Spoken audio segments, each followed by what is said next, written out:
Selamat pagi, salam sejahtera bagi kita semua. Izinkan saya Ari dari Kementerian PAN-RB akan menyampaikan sosialisasi terkait dengan peraturan pengadaan ASN tahun 2021 yang mungkin sudah kita tunggu-tunggu bersama. Jadi baik Bapak Ibu sekalian, kami singkatkan saja terkait dengan apa materi yang akan kami sampaikan. Yang pertama adalah tadi terkait dengan progres penetapan kebutuhan ASN secara keseluruhan seperti apa, kira-kira berapa instansi yang akan mengadakan. Kemudian yang kedua adalah terkait dengan Permen PAN 27 tahun 2021 yang nomor 27 ini tentang pengadaan PNS. Dan kemudian nanti ada turunannya 980 2021 tentang persyaratan STR untuk melamar pada jabatan fungsional kesehatan dalam pengadaan PNS tahun anggaran 2021.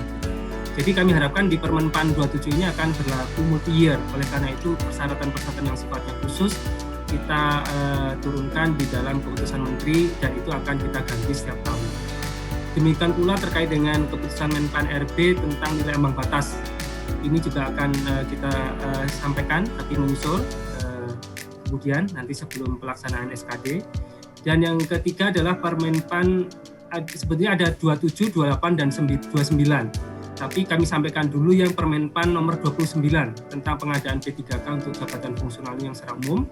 Juga di situ ada peraturan keputusan Menteri PAN-RB 981 tahun 2021 tentang persyaratan, sertifikasi, dan seleksi kompetensi tambahan untuk melamar pada jabatan fungsional dalam pengadaan P3K tahun anggaran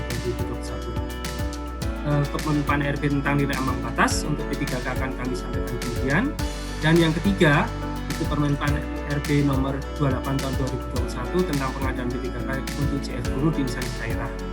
Ini terkait dengan nilai ambang batasnya juga akan kami sampaikan. Kami susun seperti ini karena untuk 27 dan 29 bisa diikuti instansi pusat dan instansi daerah, sedangkan untuk nomor 3 itu hanya khusus untuk instansi daerah saja. Dan khusus untuk nomor 3 sifatnya adalah berlaku hanya tahun ini, jadi di tahun 2021 saja. Sedangkan 27 dan 29 kita harapkan bisa multi-year. Seperti itu. Baik, kita mulai saja dengan progres penetapan kebutuhan yang sampai saat ini sudah baik. Sebelumnya ini ada sedikit statistik terkait dengan unduh dokumen, perlu kami sampaikan bahwa kita lihat setelah kita undangkan 7 Juni dan kemudian kita upload di JDH Menpan, itu kurang lebih hampir 60 ribuan ya. Hampir 60 ribuan sudah di-download dokumen-dokumen ini dan ini juga menjadi indikator bagi kami bahwa sebetulnya kalau kita lihat banyak interest di masyarakat itu terkait dengan yang pengadaan PNS.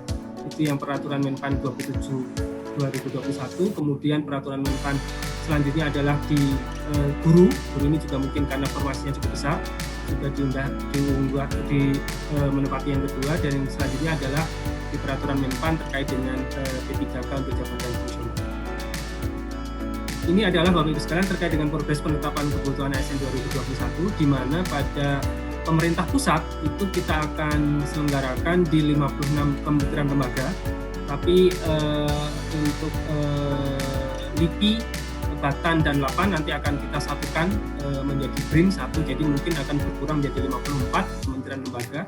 Dan ada 8 sekolah kedinasan dengan jumlah formasi tadi untuk KL adalah 66.000, sedangkan sekolah kedinasan ada 8.555. Kemudian untuk pemerintah daerah dari jumlah kebutuhan sebesar 1,1 juta yang sudah kita tetapkan sejumlah 632.997 itu terdiri dari 34 pemprov dan 495 pemkab dan pemkot.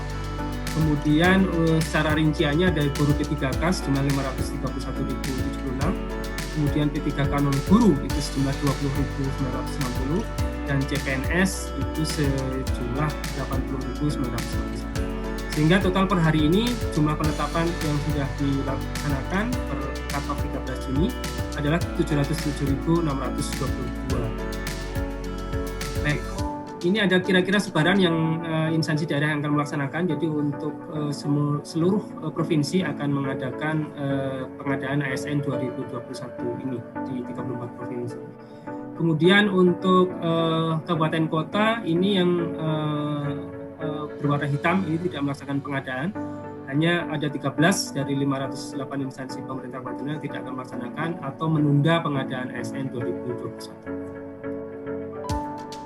Selanjutnya, Bapak Ibu sekalian, kita masuk ke materi yang pertama terkait dengan Permenpan terkait pengadaan PNS. Jadi pengadaan PNS adalah Permenpan di 27 tahun 2021.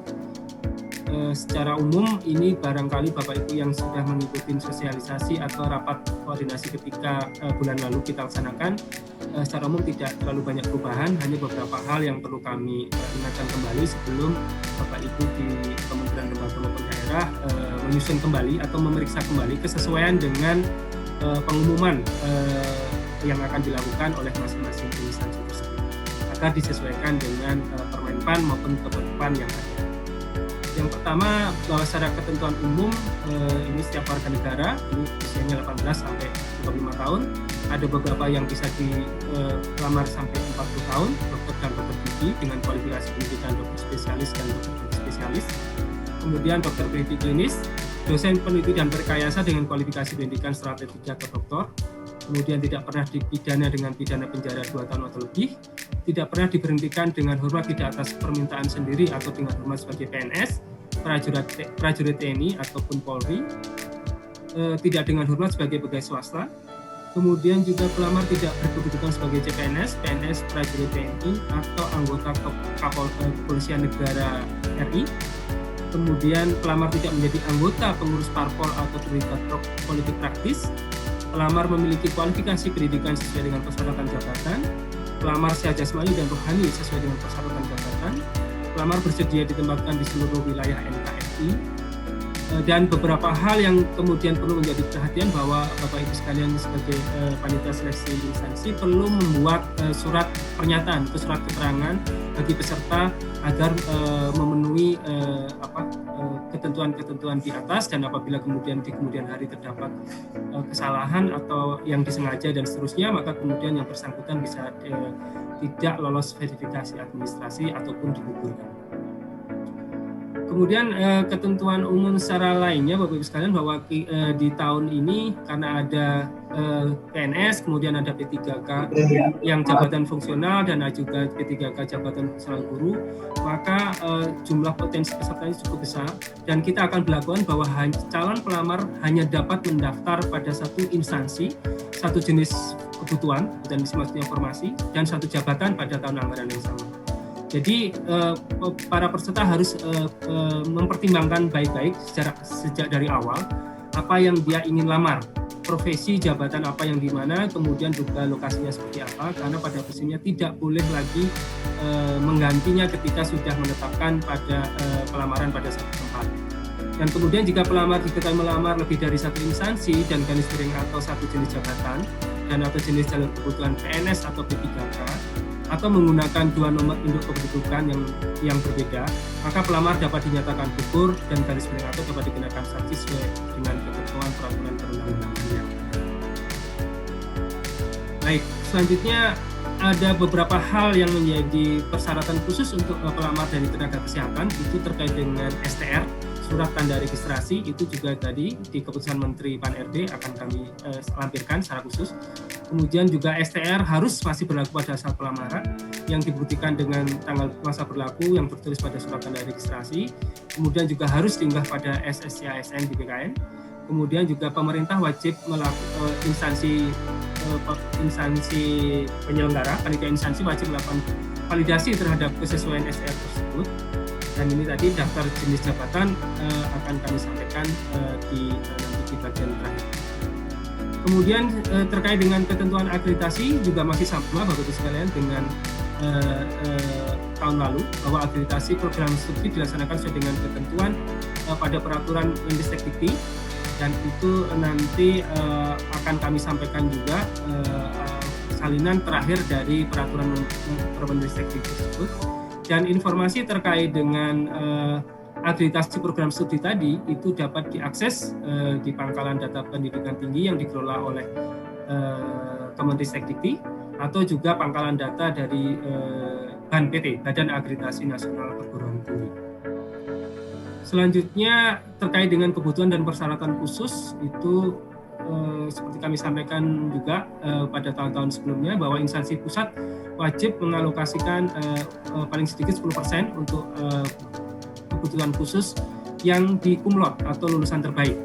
Jadi total alokasi kebutuhan PNS. Jadi hanya total alokasi kebutuhan PNS, bukan PNS plus P3K, tapi hanya PNS-nya saja. Kemudian kalau instansi daerah itu tidak wajib, tapi dapat mengalokasikan kebutuhan khusus kumlot sesuai dengan kebutuhan organisasi berdasarkan penetapan kebutuhan PNS. Jadi silakan kalau instansi daerah mengalokasikan, dipersilakan, tidak juga tidak menjadi masalah.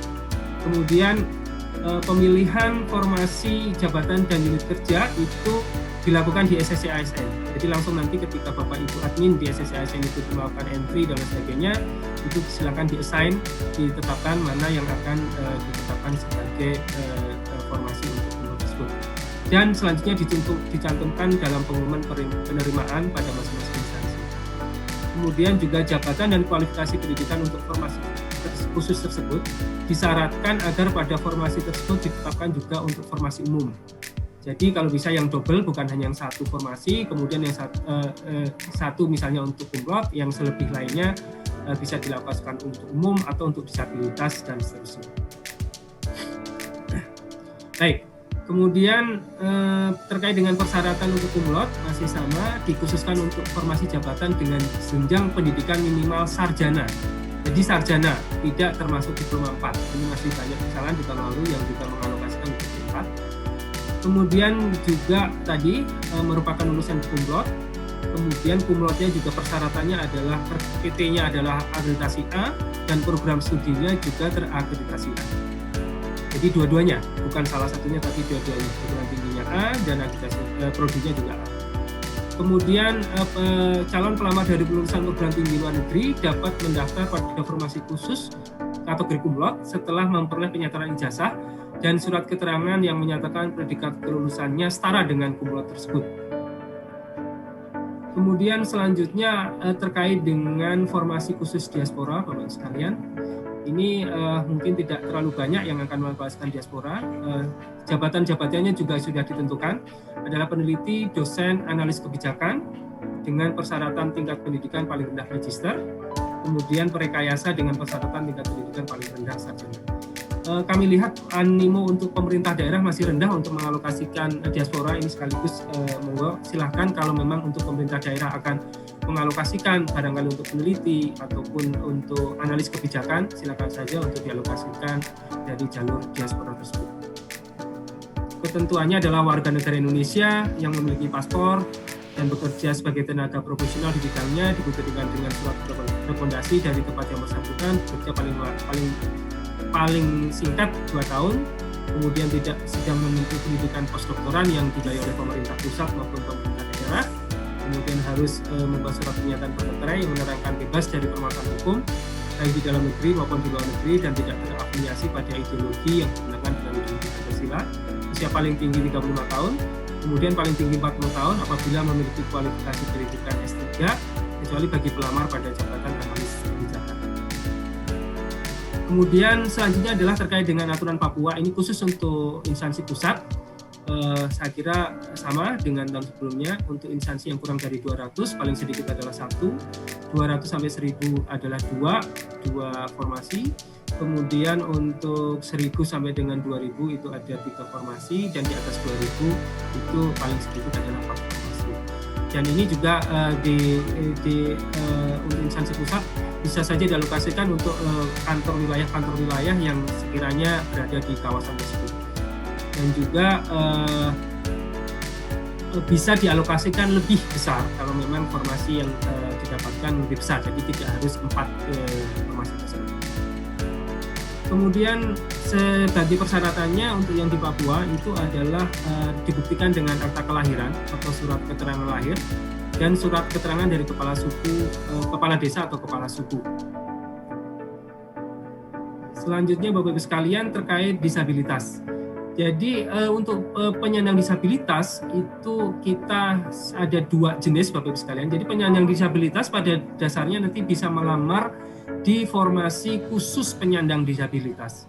Namun demikian juga tidak menutup kemungkinan penyandang disabilitas dapat melamar di di formasi umum atau formasi khusus lain?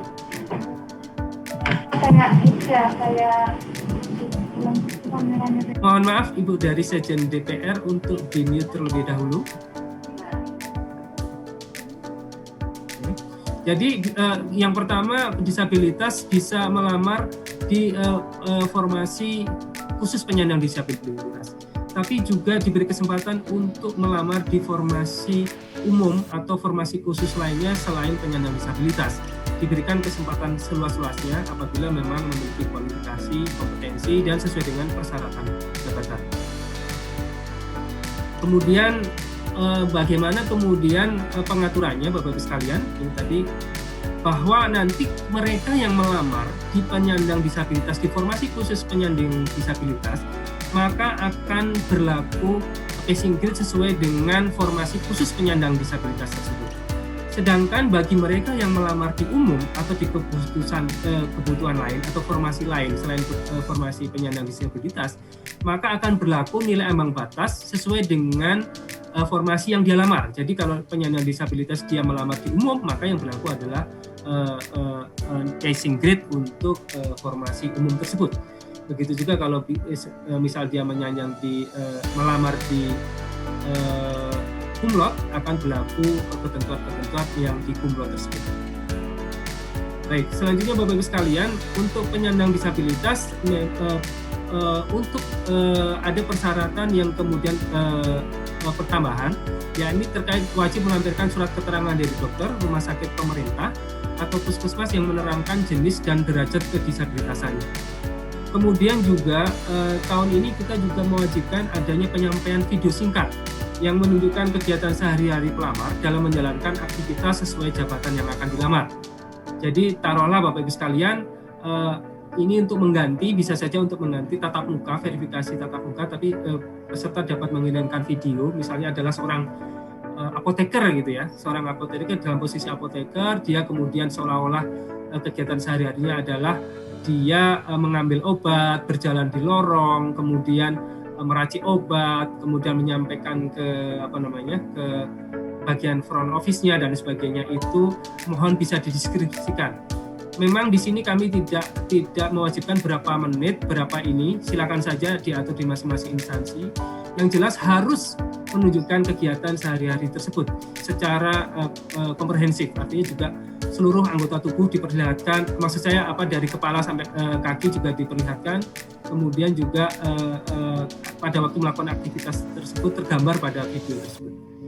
Kemudian nanti panitia seleksi instansi wajib memastikan kesesuaian antara formasi dengan jenis derajat kedisabilitasannya melalui pemeriksaan dokumen dan persyaratan khusus lainnya. Kemudian juga apabila terjadi keraguan-raguan atau perlu second opinion dan seterusnya, instansi dapat melakukan konsultasi dengan dokter spesialis kedokteran okupasi, dan garis miring atau tim penguji kesehatan. Ini biasanya sudah ada di masing-masing provinsi atau di masing-masing kabupaten kota terkait dengan tim penguji kesehatan. Kemudian satu lagi bahwa instansi pusat dan instansi daerah dalam pengadaan PNS kebutuhan khusus penyandang disabilitas tidak diperbolehkan mencantumkan syarat yang terkait dengan keterbatasan fisik atau di luar kompetensi jabatan. Ini yang kami harapkan untuk kita beri kesempatan seluas-luasnya bagi para penyandang disabilitas. Dan memang Bapak Ibu sekalian, kami memberikan guideline kira-kira jenis jabatan apa saja yang bisa diisi penyandang disabilitas. Itu sebelah kiri adalah yang dapat diisi, sedangkan yang sebelah kanan ada yang tidak dapat diisi. Yang pertama adalah jabatan yang pekerjaannya bersifat administratif, itu dapat diisi. Kemudian jabatan yang pekerjaannya dilakukan secara rutin. Kemudian jabatan yang pekerjaannya tidak memerlukan persyaratan khusus. Dan garis miring atau jabatan yang lingkungan kerjanya tidak memiliki risiko tinggi. Itu kira-kira 4 hal guideline yang bisa diisi oleh penyandang disabilitas. Sedangkan yang tidak bisa diisi oleh penyandang disabilitas, diantaranya adalah jabatan yang pekerjaannya membutuhkan mobilitas tinggi dan cepat, jabatan yang waktu kerjanya tidak pasti, jabatan yang situasi kerjanya spesifik dalam penanganan bencana, huru-hara, dan kebakaran, dan garis miring atau jabatan yang lingkungan kerjanya memiliki risiko tinggi. Kemudian juga jabatan yang memerlukan yang pekerjaannya bersifat khusus dan spesifik yang memerlukan kesiapan dan kemampuan fisik dalam melakukan kegiatan secara efisien tanpa menimbulkan kelelahan secara fisik. Jadi misalnya Satpol PP dan sebagainya, atau mungkin sopir itu barangkali agak susah ya untuk dilakukan pekerjaan-pekerjaan yang sifatnya rutin dan akan menimbulkan kelelahan secara fisik. Baik, selanjutnya apa yang perlu diperhatikan untuk penyandang disabilitas ini, bahwa nanti waktu SKD, kalau yang untuk formasi umum, formasi khusus Kumlot dan Papua itu 100 menit waktu SKD-nya, sedangkan untuk disabilitas SKD-nya adalah 130 menit. Tapi bagi mereka yang melamar di formasi penyandang disabilitas. Ya, kemudian sedangkan waktu SKB-nya, karena yang lainnya adalah 90 menit, maka untuk penyandang disabilitas SKB-nya 120 menit. Jadi masing-masing ada tambahan 30 menit. Kemudian nanti panitia penyelenggara, instansi, dan garis miring atau GKN akan menyediakan aksesibilitas di lingkungan tempat pelaksanaan seleksi sesuai dengan kebutuhan penyandang disabilitas, dan juga akan menyediakan pendamping atau apabila dibutuhkan aplikasi pendukung untuk penyandang disabilitas sensorik tunanetra. Baik, kemudian terkait dengan beberapa hal tahapan pengadaannya sendiri, ini ada perencanaan, pengumuman lowongan, pelamaran, seleksi, pengumuman hasil akhir, pengangkatan calon PNS, dan pengangkatan PNS. Yang terkait perencanaan, saya pikir sudah jelas, di situ ada jadwal pengadaan, kemudian instansi perlu menyediakan helpdesk, call center, media sosial resmi, kemudian ada prasarana dan prasarana pengadaan PNS, peraturan, pedoman, petunjuk teknis, dan sebagainya. Kemudian tadi penentuan formasi-formasi khusus, mana yang mau di-assign untuk disabilitas, mana yang di-assign untuk kumlot, dan seterusnya.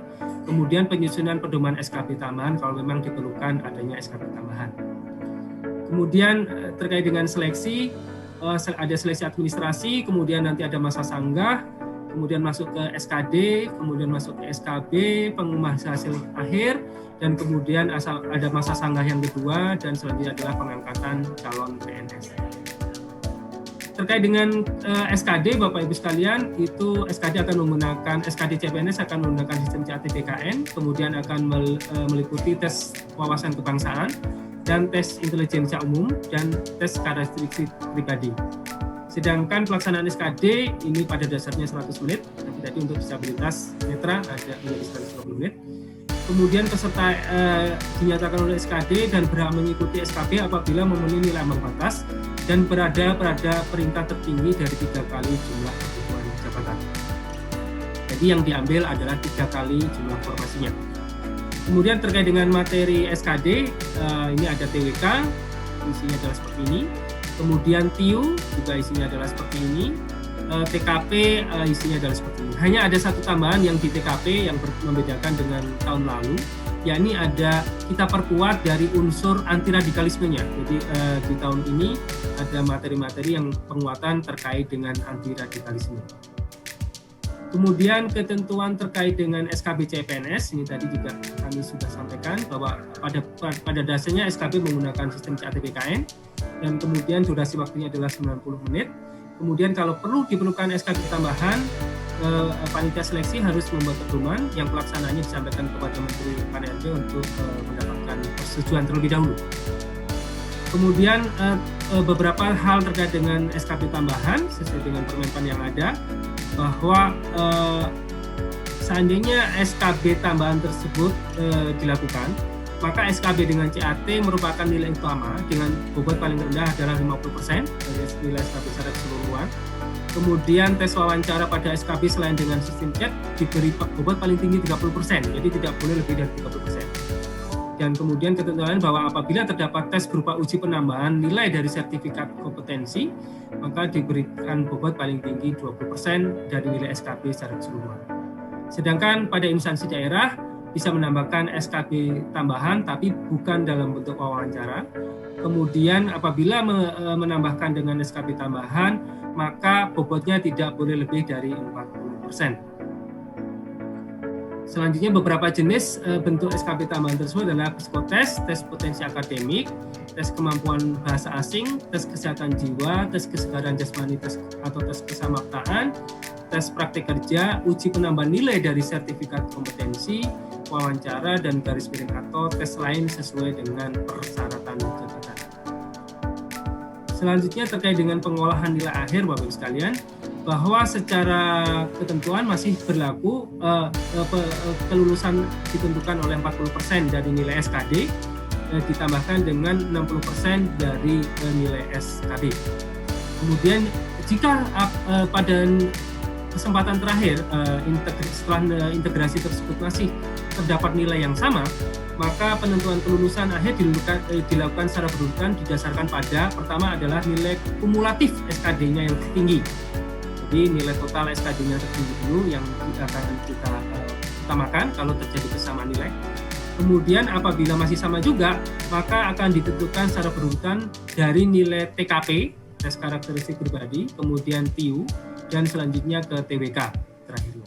Jika masih sama juga, maka nilai ditentukan berdasarkan nilai IPK yang tertinggi bagi lulusan diploma, sarjana, dan magister, sedangkan untuk lulusan SMA atau sederajat berdasarkan nilai rata-rata yang tertinggi yang tertulis di ijazah. Dan apabila di C, proses C masih sama lagi, maka yang digunakan sebagai penentuan adalah usia pelamar yang tertinggi yang digunakan. Kemudian mekanisme pengisian kebutuhan jabatan yang belum terisi, saya kira tidak ada perubahan dengan sistem yang tahun lalu. Jadi nanti kalau ada kebutuhan umum yang belum terpenuhi, maka bisa diisi dari pengumuman khusus sepanjang jabatan, kualifikasi, pendidikan, dan unit kerja penempatannya sama, serta memenuhi PG SKD, passing grade SKD, jenis penetapan jenis formasi umum, dan berperingkat terbaik. Begitu juga kalau khusus ada yang kosong, maka bisa diisi dari umum maupun dari formasi khusus lainnya. Kemudian jika masih ada yang kosong lagi, maka khusus untuk instansi daerah, maka bisa diisikan dari unit kerja penempatan yang berbeda. Jadi kalau misalnya dokter di puskesmas A itu kosong, ternyata di puskesmas B masih terdapat kekosongan, di A dan B terisi, tapi masih ada yang kalah, kemudian di C terjadi kekosongan, maka dalam satu kabupaten kota, di puskesmas yang kosong tersebut masih bisa diambilkan dokter dari puskesmas A dan B. Kemudian bagi instansi pusat itu juga bisa melakukan pengelompokan, jadi pengelompokan untuk unit penempatan lokasi kebutuhan yang sama, maka nanti pengisian kebutuhan jabatan yang belum terpenuhi hanya diberlakukan pada kebutuhan jabatan yang telah dikelompokkan tersebut. Jadi ini khusus untuk pusat, bisa dilakukan pengelompokan, baik nanti di level eselon yang lebih tingginya, eselon 2 atau eselon 1, atau bisa berdasarkan zona geografis tertentu, zona wilayah tertentu. Baik, saya kira ini mekanisme pengisian kekosongan yang tidak terisi. Jadi pertama dilakukan umum, umlaut, disabilitas. Di sini misalnya sebagai contoh disabilitas yang ada yang kosong, maka kemudian nanti dari peserta umum yang sudah kalah, umlaut yang sudah kalah tapi memenuhi nilai ambang batas SKD formasi umum itu nanti dapat mengisi dan seterusnya. Ini tadi gambarannya seperti ini. Kemudian ini sebaliknya ya, kalau formasi umum yang kosong juga masih bisa diisi sebaliknya. Dan ini khusus untuk daerah, apabila tadi di puskesmas masih terjadi kekosongan, maka bisa diisi dari misalnya perawat dari tempat lain. Dan itu seluruhnya dilakukan by system, Bapak Ibu sekalian, dilakukan by system DBKN, jadi tidak berdasarkan pengusulan secara manual. Jadi Bapak Ibu nanti di instansi daerah tidak perlu mengusulkan mana yang mau diisi, mana siapa yang diisi, tapi seluruhnya akan dilakukan by system. Kemudian terkait dengan masa sanggah, ada beberapa hal yang kami perlu menjadi perhatian, bahwa masa sanggah dilakukan 2 kali selama proses seleksi pengadaan PNS. Yang pertama pada saat selesai pengumuman seleksi administrasi. Yang kedua pada hasil akhir seleksi, jadi setelah integrasi SKD dan SKD. Pelamar dapat mengajukan sanggahan paling lama 3 hari sejak hasil seleksi diumumkan melalui SSC ASN. Kemudian panitia seleksi instansi dapat menerima atau menolak alasan sanggahan yang diajukan oleh pelamar. Kemudian panitia seleksi instansi dapat menerima alasan sanggahan dalam hal kesalahan bukan berasal dari pelamar. Kemudian panitia seleksi instansi mengumumkan jawaban sanggahan paling lama 7 hari sejak berakhirnya waktu pengajuan sanggah.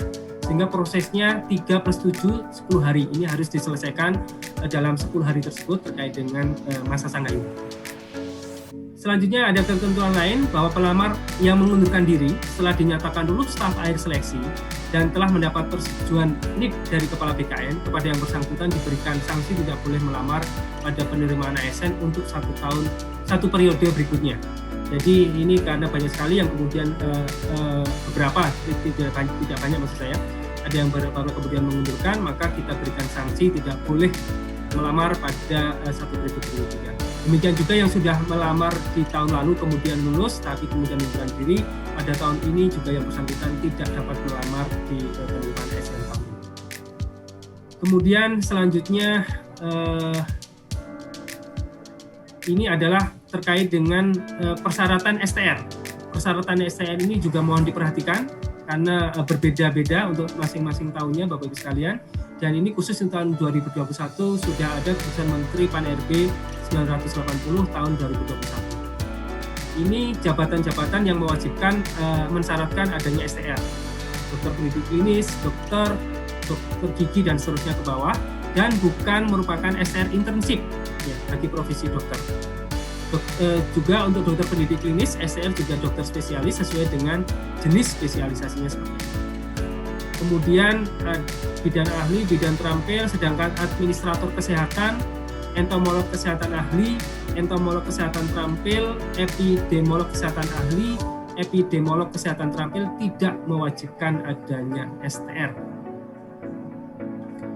Selanjutnya nutrisional untuk penyuluh kesehatan masyarakat ahli, penyuluh kesehatan masyarakat terampil juga tidak mewajibkan adanya STR. Selanjutnya sanitarian ahli, pembimbing kesehatan kerja juga tidak mewajibkan adanya STR. Baik, itu terkait dengan peraturan Permenpan 27 tahun 2021 yang PNS. Sekarang kita menuju ke yang kedua Bapak Ibu sekalian, terkait dengan Permenpan RB nomor 29 tahun 2021 tentang pengadaan P3K untuk jabatan fungsional. Jadi ini untuk seluruh jabatan fungsional, kecuali untuk jabatan fungsional guru di instansi daerah. Itu nanti ada di bagian akhir di Permenpan 28 tahun 2021. Baik, kita mulai saja untuk ketentuan umum di P3K Bapak Ibu sekalian.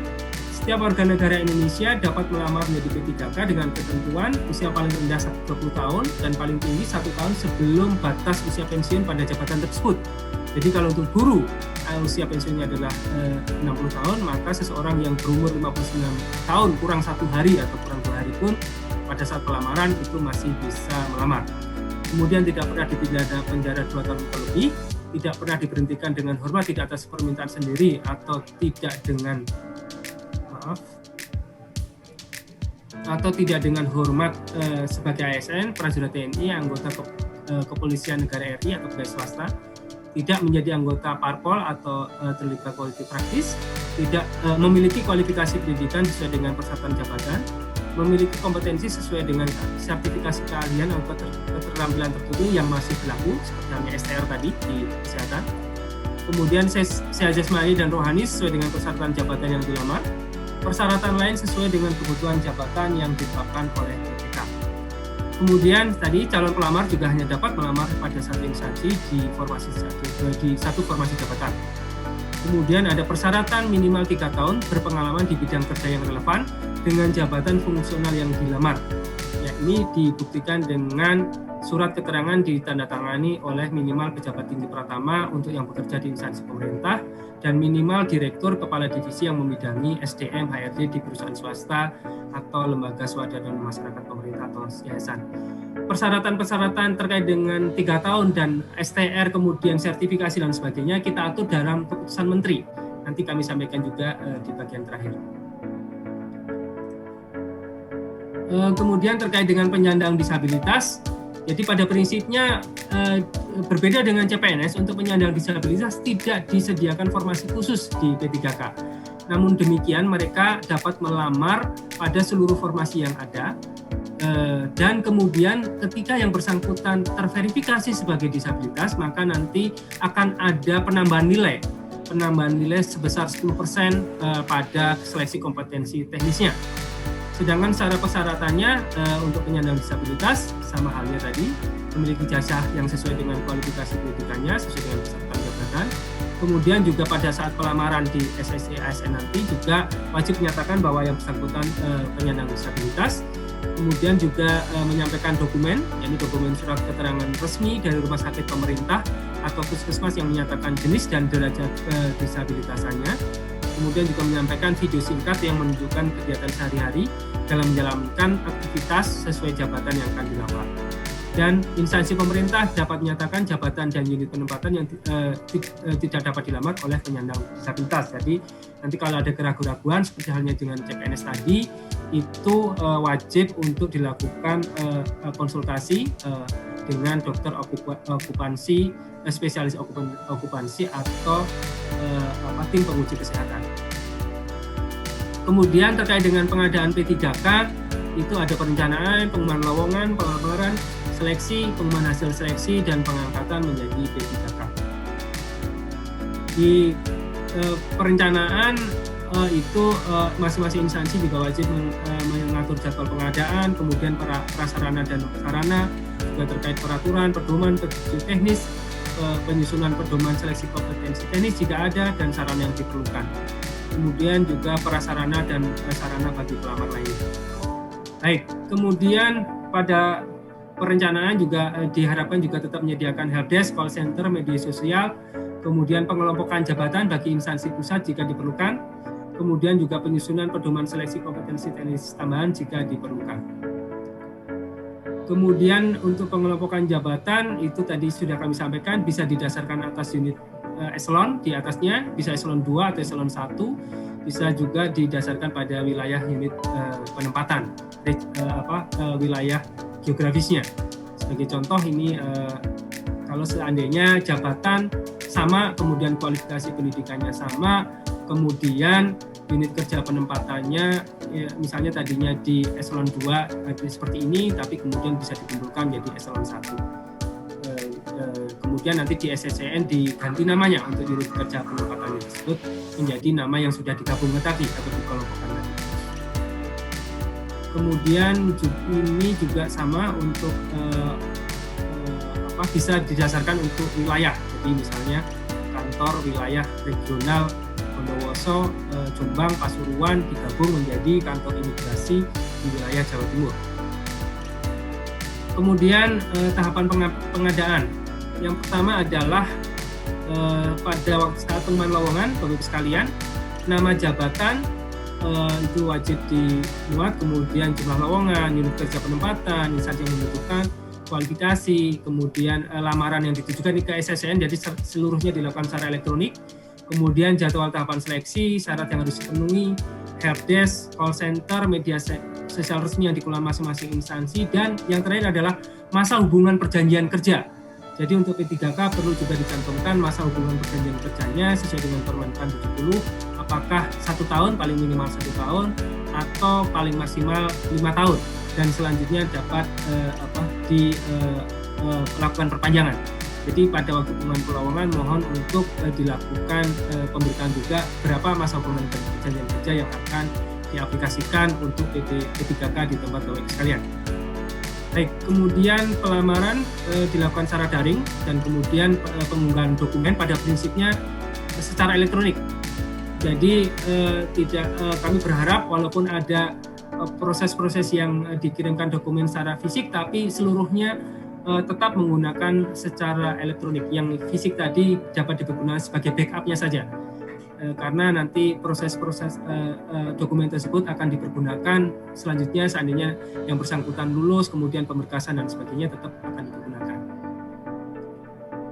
Kemudian terkait dengan seleksi P3K-nya sendiri, Bapak Ibu sekalian, nanti ada seleksi administrasi, hanya ada 2, berbeda dengan CPNS.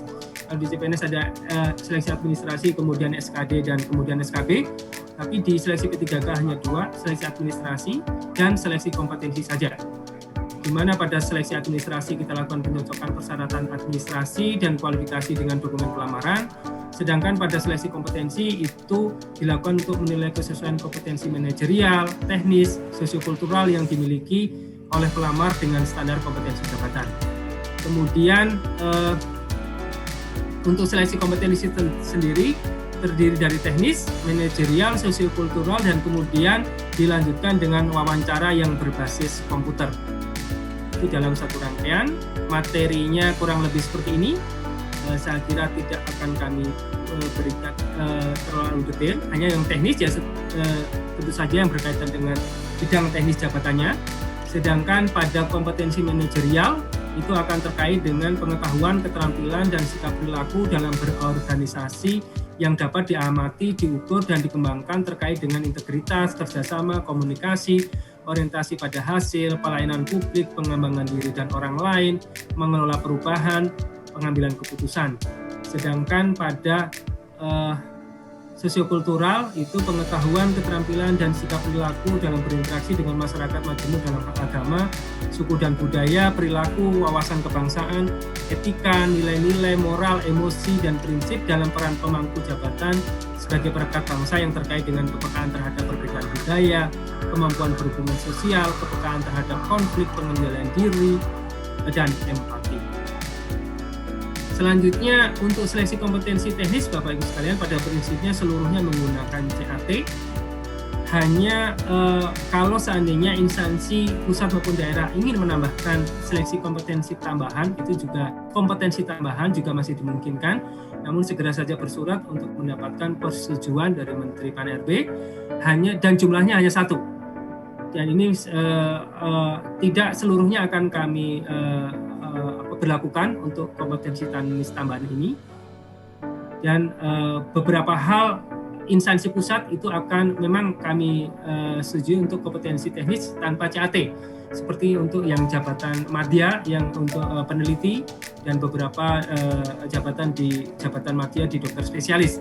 Itu nanti kompetensi teknisnya tidak menggunakan CAT tapi menggunakan persyaratan lain yang cukup ketat. Ada beberapa hal yang nanti disampaikan di keputusan menteri. Baik, kemudian terkait dengan penambahan nilai, tadi kami sampaikan ada 2 jenis penambahan nilai. Yang pertama adalah terkait dengan penyandang disabilitas.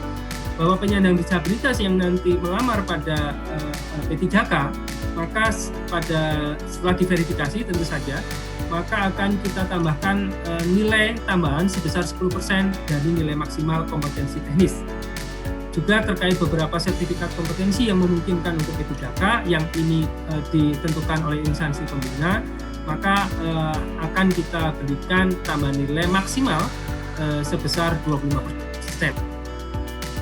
Jenis dan bobot sertifikat kompetensi sebagaimana angka 2 itu diusulkan instansi pembina CF untuk mendapatkan persetujuan Menteri Pan-RB. Dan alhamdulillah nanti di bagian akhir juga akan kami sampaikan terkait dengan keputusan Menteri Pan-RB untuk jabatan mana saja yang melakukan sertifikasi kompetensi tersebut. Selanjutnya Bapak Ibu sekalian, bahwa penambahan nilai tersebut paling maksimum adalah 100%. Jadi berlaku akumulatif. Jadi misalnya seseorang yang penyandang disabilitas dan kebetulan yang bersangkutan memiliki kompetensi sertifikat kompetensi juga, maka nilai tambahnya adalah sebesar 10% ditambah 25%, sebesar 35%. Kemudian misalnya yang bersangkutan mendapatkan nilai 80% dari nilai maksimum, maka yang akan didapatkan yang bersangkutan bukannya 80 ditambah 25 ditambah 10 atau 115, tapi maksimum adalah 100%.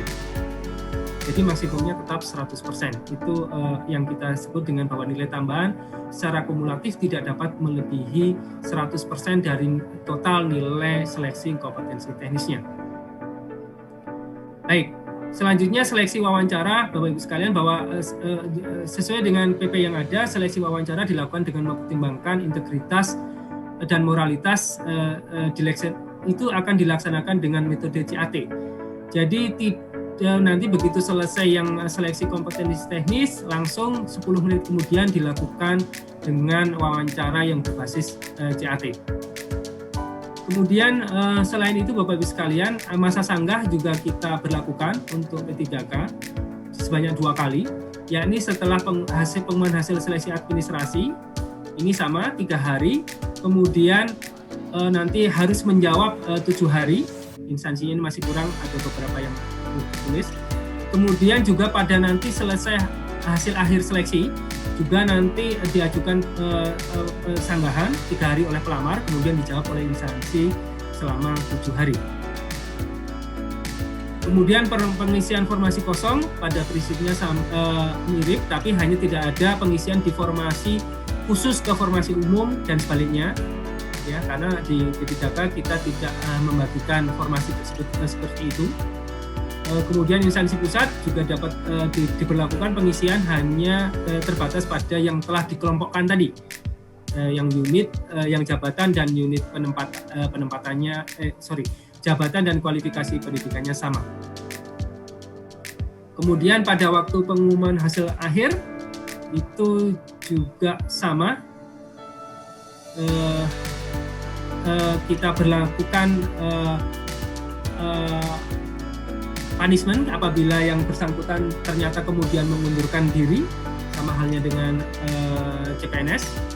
Kemudian pada periode berikutnya tidak bisa melamar, seperti itu. Pada prinsipnya kita akan melakukan seperti itu. Baik, selanjutnya adalah keputusan Menteri Pan-RB 981 tahun 2021 tentang persyaratan, sertifikasi, dan seleksi kompetensi teknis tambahan untuk melamar pada jabatan fungsional dalam pengadaan P3K tahun anggaran 2021. Jadi sekali lagi ini merupakan tambahan dari Permenpan tadi, yang ini hanya kita berlakukan di tahun 2021. Pada prinsipnya ada beberapa jabatan fungsional yang kemudian dari instansi pembinanya sudah mengusulkan beberapa persyaratan yang akan diberlakukan. Sedangkan persyaratan secara umumnya Bapak Ibu sekalian adalah bahwa setiap pelamar yang melamar pada jabatan fungsional dalam pengadaan P3K wajib memiliki pengalaman paling singkat adalah 3 tahun. 3 tahun di bidang kerja yang relevan dengan jabatan fungsional yang dilamar untuk jenjang pemula, terampil, dan ahli pertama. Sekali lagi, untuk jenjang pemula, terampil, dan ahli pertama itu paling singkat 3 tahun. Sedangkan untuk jenjang mahir, penyelia, ahli muda, dan ahli madya paling singkat adalah 5 tahun. Ini yang untuk B ini belum ada di instansi daerah, sebagian besar. Untuk yang B hanya ada di instansi pusat. Itu diberlakukan untuk ahli muda dan ahli madya paling singkat adalah 5 tahun. Kemudian persyaratan tersebut dibuktikan tadi ditandatangani oleh surat keterangan yang ditandatangani oleh pejabat tinggi Pratama. Ya. Kemudian untuk mereka yang bekerja pada perusahaan swasta, lembaga swadaya non pemerintah atau yayasan, itu paling rendah adalah direktur atau kepala divisi atau yang membidangi SDM atau Human Resource Development. Selanjutnya kami sampaikan beberapa contoh ya Bapak Ibu sekalian yang P3K yang membutuhkan persyaratan wajib tambahan atau yang bisa diberlakukan ya, tambahan nilai sebesar maksimal 25% untuk beberapa jenis jabatan fungsional. Misalnya penerjemah. Penerjemah kalau yang bersangkutan melamar dari semua jurusan bahasa asing maupun bahasa daerah dan kemudian menyampaikan sertifikasi profesi penerjemah dari Himpunan Penerjemah Indonesia atau hasil uji kemahiran berbahasa Indonesia UKBI 2 tahun terakhir dengan predikat sangat unggul atau istimewa, maka akan kita berikan tambahan nilai dari sertifikat ini sebesar 20%. Atau misalnya memiliki TOEFL ITP 2 tahun terakhir dengan skor 570, kemudian TOEFL IBT dan seterusnya. Juga termasuk bahasa Jepang dan seterusnya. Ini contoh untuk yang lainnya, ada contoh untuk dosen, kemudian contoh untuk asesor manajemen mutu industri. Jadi ada persyaratan wajib tambahan bahwa yang bersangkutan untuk ahli pertama wajib memiliki sertifikat ISO 9001 Lead Auditor Training atau IRCA Certified. Ini sesuai dengan yang dipersyaratkan oleh instansi pembina. Kemudian juga terkait dengan Widya Iswara. Widya Iswara juga ahli pertama wajib memiliki KKNI metodologi pelatihan jenjang 3 dan perancangan program media pelatihan. Itu untuk Widya Iswara ahli pertama. Sedangkan misalnya ada contoh untuk yang penambahan nilai. Misalnya pembina jasa konstruksi ahli pertama itu apabila yang yang bersangkutan memiliki sertifikasi keahlian konstruksi ahli muda bidang manajemen pelaksanaan yang dikeluarkan oleh asosiasi profesi yang terakreditasi Lembaga Pengembangan Jasa Konstruksi LPJK antara lain ahli manajemen konstruksi, ahli manajemen proyek, ahli K3 konstruksi, ahli sistem manajemen mutu, itu akan ditambahkan tambahan untuk sertifikasi kompetensi teknis maksimal sebesar 25%. Itu juga contoh lain untuk pustakawan. Apabila memiliki sertifikat kompetensi kerja pustakawan yang masih berlaku, yang diterbitkan oleh LSP pustakawan, maka akan ditambahkan nilainya 15%. Baik. Ini untuk pengadaan barang dan jasa ada persyaratan wajib tambahan, yakni memiliki sertifikat keahlian pengadaan barang jasa tingkat dasar yang diterbitkan oleh Lembaga Kebijakan Pengadaan Barang Jasa Pemerintah LKPP. Untuk rescuer ini cukup banyak persyaratan wajib tambahnya, saya pikir tidak akan saya bacakan satu-satu di sini. Kemudian Pranata Humas itu ada sertifikat yang diakui juga dengan tambahan 10%. Kemudian ada masuk ke jabatan tenaga kesehatan, ya. Jabatan tenaga kesehatan tadi seperti hanya CPNS yang mewajibkan STR juga wajib ada STR. Kemudian ada yang tidak mewajibkan STR, tapi yang bersangkutan memiliki, maka kemudian dapat mendapatkan nilai tambahan sebesar 25%. Sebagai contoh adalah administrator kesehatan ahli pertama itu tidak mensyaratkan adanya STR, tapi kalau yang bersangkutan memiliki, maka dapat mendapatkan nilai tambahan sebesar 20%. Kemudian untuk dokter ahli madya, dokter spesialis obgyn misalnya, ini ada beberapa persyaratan wajib tambahan yang harus dipenuhi. Standarisasi dan kompetensi USJ obgyn, tingkat dasar pelatihan perennial dan seterusnya. Itu juga portofolionya, karya ilmiah, kemudian pelayanan obstetri, penulisan buku, penghargaan prestasi dan sebagainya juga wajib dipenuhi. Baik, kemudian selanjutnya persyaratan wajib masih di dokter ya, ini STR rata-rata. Kemudian ini masih di STR tenaga kesehatan. STR tenaga kesehatan masih cukup banyak, ada 32 jabatan. Kemudian ini sudah masuk ke pembimbing kesehatan kerja sama penyuluh kesehatan masyarakat. Masih tenaga kesehatan, masih STR. Sanitarian STR sebagai nilai tambah ya. Kemudian psikolog klinik itu masih STR.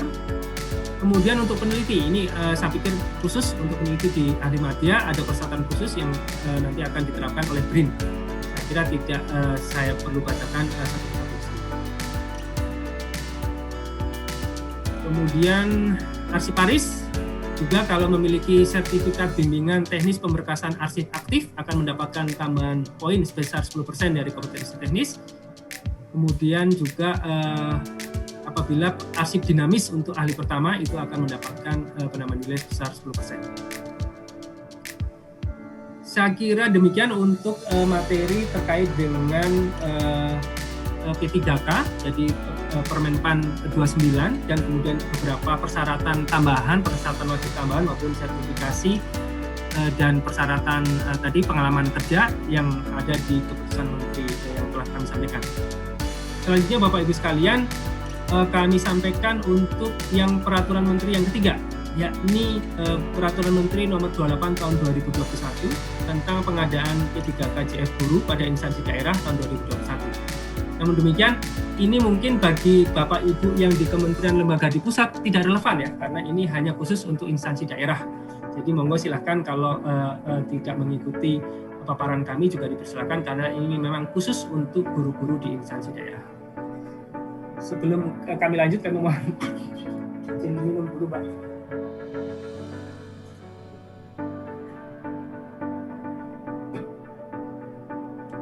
Baik, terima kasih Pak Ari. Ya. Akan dilanjutkan lagi paparannya Pak? Ya, siap. Silakan Pak. Baik, mohon izin untuk break sebentar. Selanjutnya tahapan pengadaan P3K guru, Bapak Ibu sekalian. Pertama adalah perencanaan, kemudian pengumuman lowongan, kemudian pelamaran, kemudian seleksi, kemudian pengumuman hasil seleksi, dan pengangkatan menjadi P3K.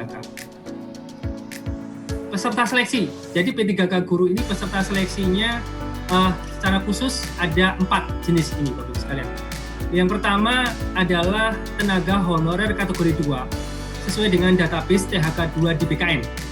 Jadi database ini sudah ada di BKN dan itu sudah fix nama-namanya, Bapak Ibu sekalian. Yang kedua adalah guru non-ASN atau mungkin beberapa menyebutnya sebagai guru honorer. Guru non-ASN yang masih aktif yang mengajar di sekolah negeri di bawah kewenangan pemerintah daerah dan terdaftar sebagai guru di Dapodik di Kementerian Pendidikan dan Kebudayaan. Jadi kategori yang kedua adalah guru non-ASN di sekolah negeri dan terdaftar di Dapodik. Yang ketiga adalah guru swasta yang masih aktif mengajar di sekolah swasta dan terdaftar sebagai guru di Dapodik di Kemendikbud. Jadi sama, guru swasta di sekolah swasta, tapi terdaftar di Dapodik. Yang keempat adalah lulusan pendidikan profesi guru yang belum menjadi guru dan terdaftar di database lulusan pendidikan profesi guru Kemendikbud. Jadi yang keempat ini bagi masyarakat umum lainnya yang sudah lulus PPG namun belum menjadi guru, itu diberi kesempatan pula untuk mendaftar. Bapak Ibu sekalian, terkait dengan ketentuan pengadaan P3K guru ini, ada beberapa hal yang menjadi khusus ya. Jadi yang pertama, seleksi akan terdiri dari seleksi administrasi dan seleksi kompetensi. Ya. Sedangkan seleksi kompetensi tersebut akan dilaksanakan sebanyak 3 kali. Ya, sebanyak 3 kali. Kemudian seleksi kompetensi akan menggunakan CAT UNBK Kemendikbudristek, jadi tidak menggunakan CAT BKN. Ini nanti koordinasi dan lain sebagainya akan dilakukan oleh Kemendikbudristek. Kemudian nanti sertifikat pendidik dan kualifikasi pendidikan itu akan merujuk di SE Dirjen Guru Tenaga Pendidikan Kemendikbud nomor 1460 dan seterusnya tanggal 15 Maret 2021. Nah, ini juga sudah kami sampaikan pada kesempatan sebelumnya. Baik. Baik, ini pengaturan bagaimana keempat peserta tadi ya bisa mengikuti baik di seleksi kompetensi pertama, seleksi kompetensi kedua maupun seleksi kompetensi 3. Jadi yang pertama Bapak Ibu sekalian, yang boleh mengikuti seleksi kompetensi pertama hanya guru THK 2 dan guru non-ASN di sekolah negeri. Kemudian di seleksi kedua yang boleh mengikuti mereka yang tidak lulus di seleksi kompetensi pertama, namun kemudian juga sudah ditambah dengan guru swasta dan lulusan PPG, tadi peserta nomor 3 dan nomor 4. Yang ketiga, pada saat seleksi ketiga, siapa yang boleh ikut? Itu adalah guru yang tidak lulus di seleksi kompetensi kedua. Namun demikian Bapak Ibu sekalian, ini penjelasannya masih sedikit kurang.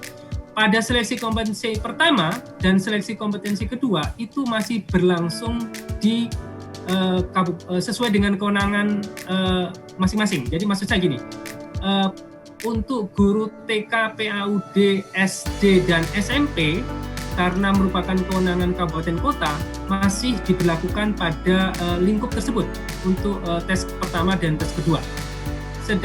Sedangkan untuk guru SMA, SMK, SLB itu karena merupakan kewenangan provinsi maka dilakukan pada lingkup provinsi tersebut.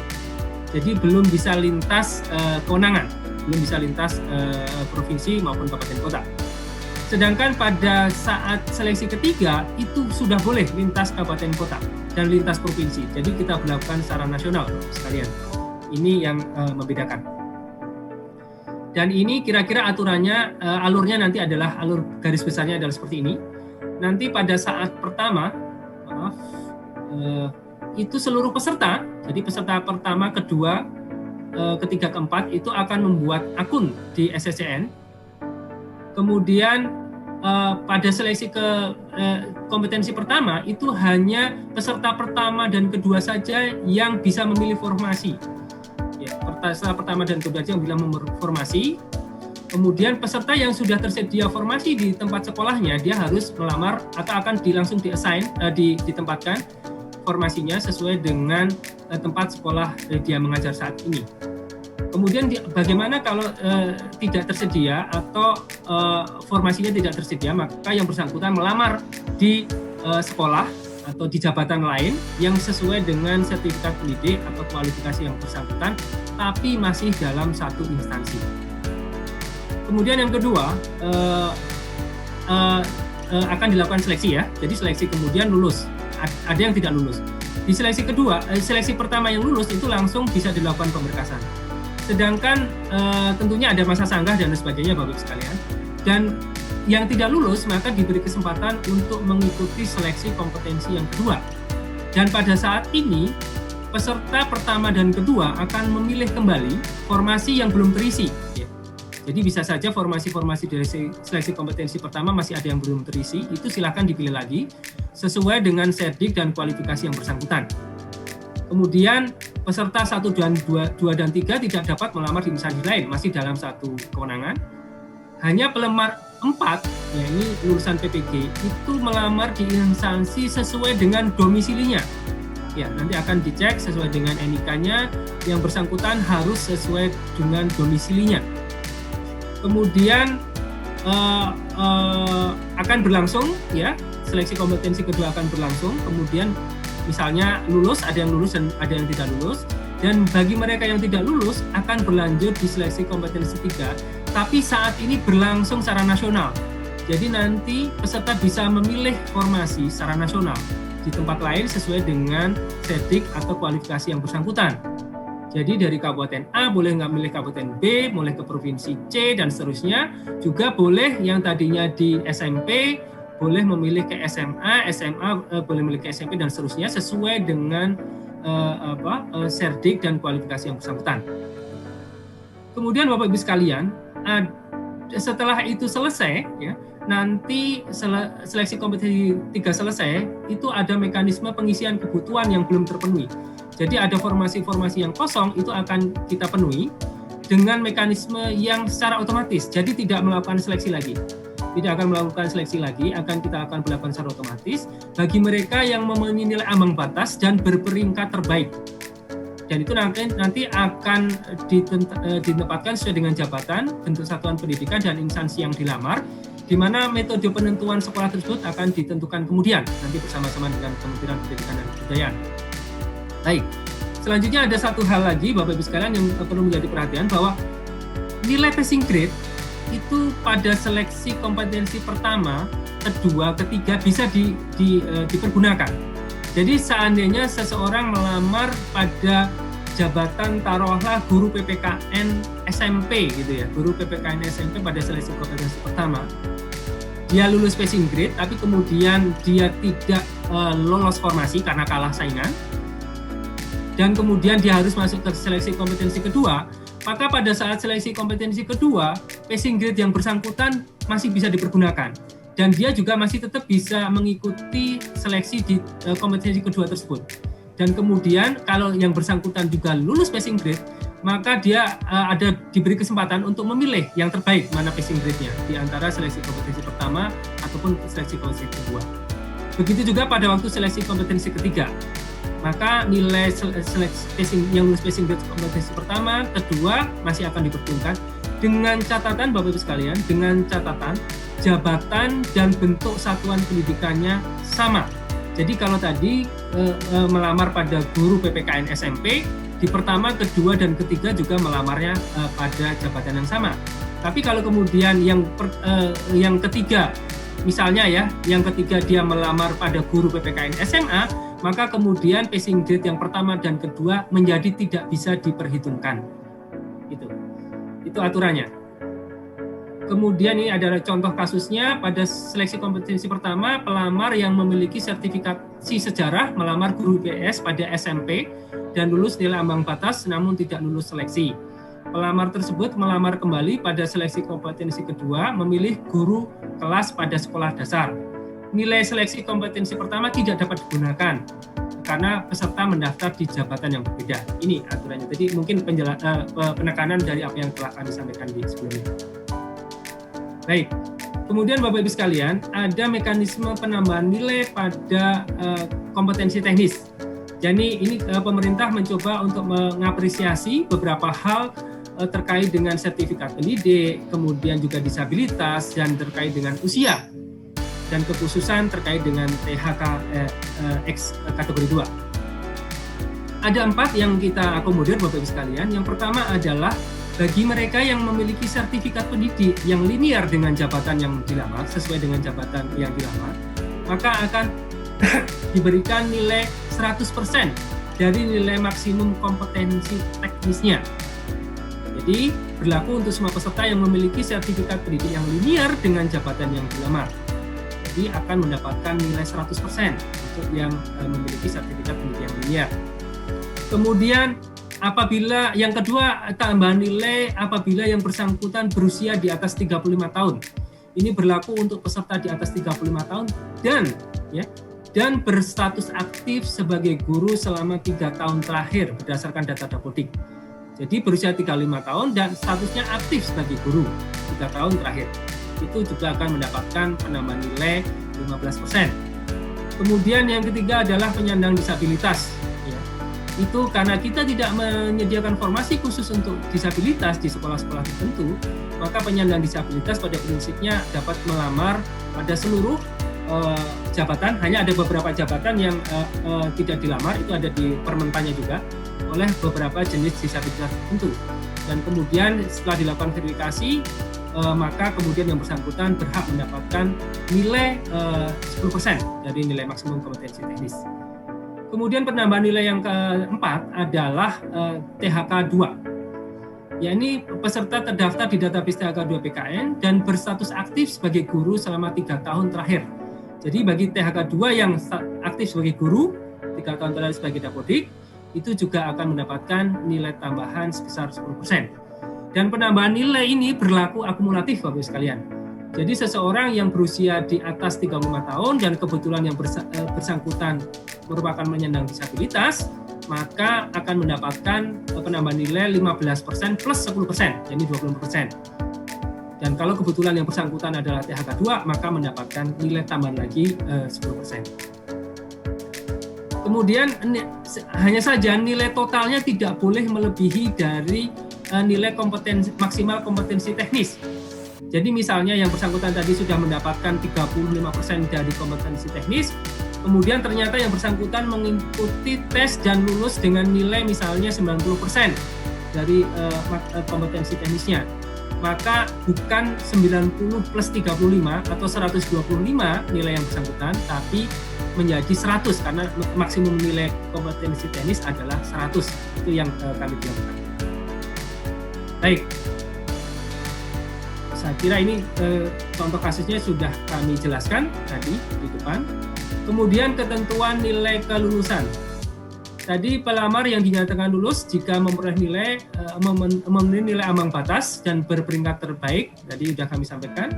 Kemudian pada seleksi kompetensi kedua, pelamar dapat menggunakan nilai terbaik di antara nilai seleksi kompetensi 1 atau seleksi kompetensi kedua, tapi hanya dapat digunakan jika memenuhi nilai ambang batas. Dan pada seleksi kompetensi kedua, pelamar memilih jabatan dan bentuk satuan pendidikan yang sama dengan seleksi kompetensi pertama. Kemudian nilai seleksi kompetensi kedua hanya dapat dipergunakan jika memenuhi nilai ambang batas.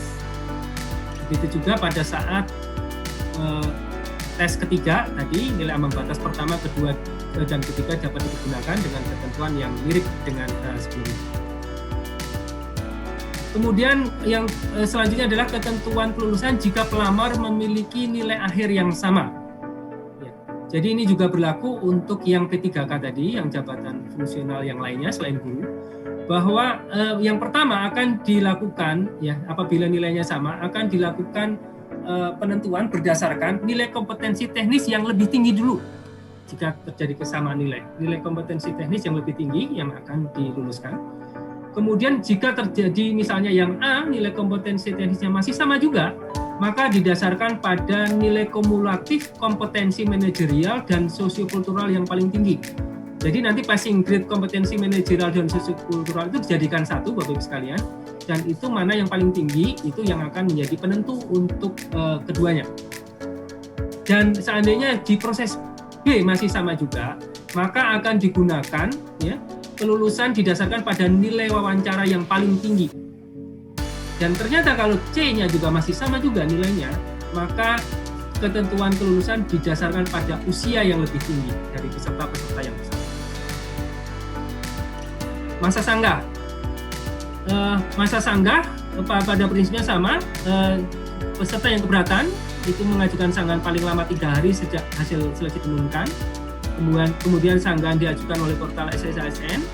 Kemudian panitia wajib mengumumkan, memproses sanggahan tersebut dan selanjutnya mengumumkan ulang hasil sanggahan tersebut paling lama 7 hari sejak berakhirnya waktu pengajuan sanggah. Saya kira demikian Bapak Ibu sekalian yang dapat kami sampaikan. Terima kasih atas perhatiannya, dan kita masih bisa ada beberapa waktu lagi untuk kita lakukan sesi tanya jawab ataupun barangkali ada yang ingin disampaikan kepada kami. Terima kasih. Waktu dan tempat kami kembalikan ke Mbak Karima selaku moderator. Baik Pak Ari, terima kasih atas penjelasannya. Bapak Ibu, perlu kami informasikan bahwa saat ini sudah bergabung juga via kanal YouTube Menpan RB sejumlah 11.000 peserta yang join via YouTube. Ini membuktikan antusiasme masyarakat yang cukup tinggi Bapak Ibu terkait dengan pengadaan CASN tahun 2021 ini. Pak Ari, mohon izin kami sudah merangkum beberapa pertanyaan yang masuk baik melalui chatroom Zoom maupun kanal YouTube. Mohon izin Pak, untuk pertanyaan di YouTube memang banyak sekali yang menanyakan terkait dengan pendaftaran. Namun memang untuk sosialisasi kali ini memang materi terfokus pada 3 peraturan ya Pak ya. Jadi untuk penjadwalan nanti akan disampaikan dalam forum terpisah, mungkin secara resmi akan disampaikan oleh BKN selaku anggota tim Panselnas CASN tahun 2021. Selanjutnya Pak, ada juga yang menanyakan terkait passing grade. Passing grade ini nanti akan diatur dalam Kemenpan, begitu Pak ya, dalam keputusan Menteri Pan RB. Kemudian formasi khusus cum laude dapat diikuti oleh sarjana atau S2 gitu. Kalau sesuai dengan Permenpan 27 memang dapat dilamar oleh peserta dengan kualifikasi sarjana gitu. Dalam hal yang bersangkutan memiliki ijazah S2, maka yang digunakan adalah ijazah S1-nya. Kemudian ada juga Pak pertanyaan terkait dengan P1TL apakah masih berlaku. Itu tentu sudah tidak berlaku lagi di kebijakan pengadaan CASN tahun ini. Kemudian terkait dengan formasi khusus putra-putri berprestasi cum laude, jadi hanya dapat dilamar oleh putra-putri berpredikat cum laude dari universitas dengan akreditasi A. Demikian Pak pertanyaan yang sering muncul di halaman YouTube. Untuk selanjutnya mungkin dapat kami rangkum dalam bentuk frequently asked question. Nanti akan kami publikasikan juga pada portal resmi Kementerian Pan RB. Selanjutnya Pak Ari, mohon izin berikut pertanyaan dari Bapak Ibu di lingkungan Kementerian, Lembaga dan Pemerintah Provinsi, BKD Provinsi. Yang pertama Pak terkait dengan persyaratan administrasi. Terkait dengan surat keterangan bebas dari permasalahan hukum dan tidak terafiliasi pada ideologi yang bertentangan dengan Pancasila, apakah ini diberlakukan untuk formasi khusus diaspora saja atau berlaku untuk formasi umum? Itu yang pertama Pak. Kemudian masih terkait persyaratan administrasi, apakah akreditasi program studi dan akreditasi ijazah diberlakukan pada saat tahun kelulusan atau berlaku pada saat tahun kelulusan atau pada saat ijazah yang bersangkutan keluar atau pada saat ini yang berlaku. Demikian Pak terkait dengan persyaratan administrasi. Kemudian terkait dengan SKD dan SKB Pak, ada pertanyaan terkait materi SKD, apa saja materi SKD, kemudian apakah boleh tidak dilakukan SKB dengan CAT.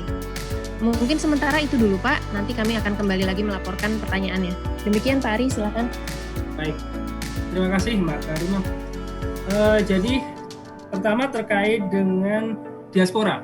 Jadi untuk diaspora memang kami perketat Bapak Ibu sekalian karena ada kemungkinan mereka kemudian sudah lama tinggal di luar negeri, terafiliasi dan sebagainya, sehingga diperlukan adanya statement khusus sebelum yang bersangkutan bisa masuk menjadi ASN di Indonesia.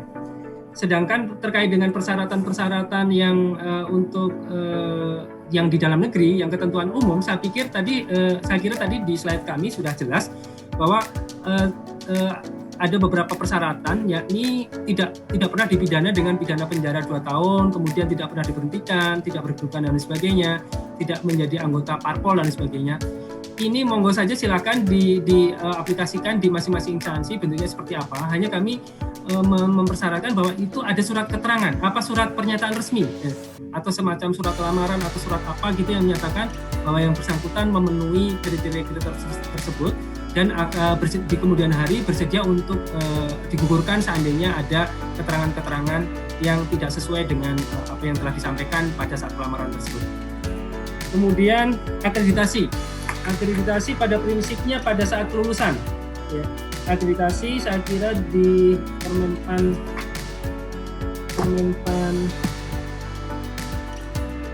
27 itu sudah disampaikan pada saat akreditasi yang dibuktikan dengan tanggal kelulusan ya, yang tertulis pada ijazah. Kemudian terkait dengan materi SKD tadi kami sudah sampaikan ada materi SKD.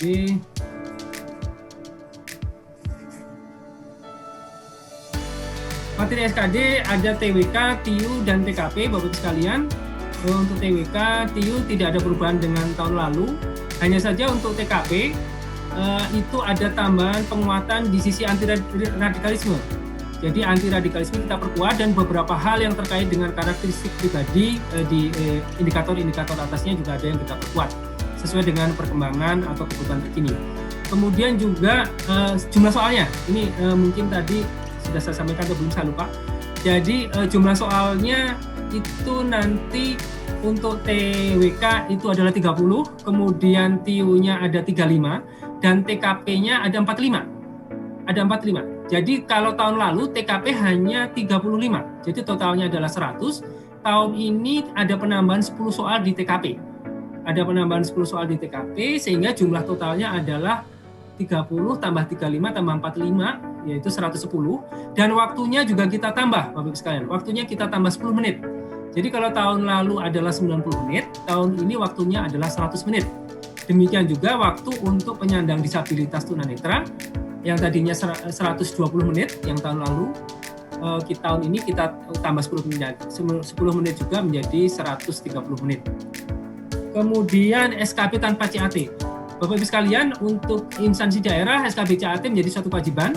Jadi mungkin ini tadi pertanyaan dari pusat. Sedangkan untuk instansi pusat, Bapak-Ibu sekalian, pada prinsipnya kedepannya kita akan mewajibkan seluruhnya untuk menggunakan SKB dengan CAT kedepannya. Namun demikian pada beberapa tahun ini kami ini juga sesuai dengan arahan dan juga arahan pimpinan dan juga terkait dengan ketegasan yang harus kami lakukan di Panselnas dan juga sudah mendapatkan dukungan dari Kemenkumham dan seterusnya pada saat harmonisasi, bahwa pada prinsipnya kedepannya kita seluruhnya SKB akan menggunakan, salah satunya menggunakan SKB dengan CAT. Tapi dapat menambah, instansi pusat dapat menambah paling sedikit 1, boleh ditambahkan 1, 2, 3, 4, 5 atau 7 pun monggo silakan ditambahkan. Namun demikian, khusus untuk tahun ini Bapak-Ibu sekalian, kami masih memberlakukan bahwa seandainya Bapak-Ibu sekalian instansi pusat tidak mau memberlakukan SKB dengan CAT, mohon seperti biasanya bersurat secara resmi juga mengadukan pedoman SKB-nya seperti apa, kemudian nanti untuk mendapatkan persetujuan dari Menpan. Saya kira demikian, jadi ini memang masih masa transisi. Untuk SKB yang tanpa CAT untuk tahun ini masih kita berikan ruang untuk itu. Saya kira demikian Mbak Karimah, silakan. Baik, terima kasih Pak Ari. Kemudian Pak, pertanyaan selanjutnya ini terkait dengan P3K non-guru. Yang pertama, persyaratan masa kerja. Mohon penjelasan kembali Pak terkait persyaratan masa kerja untuk P3K non-guru. Dan yang kedua terkait dengan sertifikasi profesi untuk melamar P3K pada jabatan fungsional non-guru. Kemudian Pak, untuk pertanyaan terkait dengan P3K guru, ada terkait serdik untuk guru apakah diwajibkan atau tidak, kemudian apakah sertifikat pendidik sama dengan PPG, sertifikat PPG, kemudian apakah P3K setelah habis kontrak mengikuti tes kembali atau hanya diperpanjang kontraknya tanpa tes. Kemudian Pak, terkait dengan batas usia P3K non-guru, apakah batas usia tersebut pada saat melamar. Demikian Pak, pertanyaan untuk P3K guru dan P3K non-guru.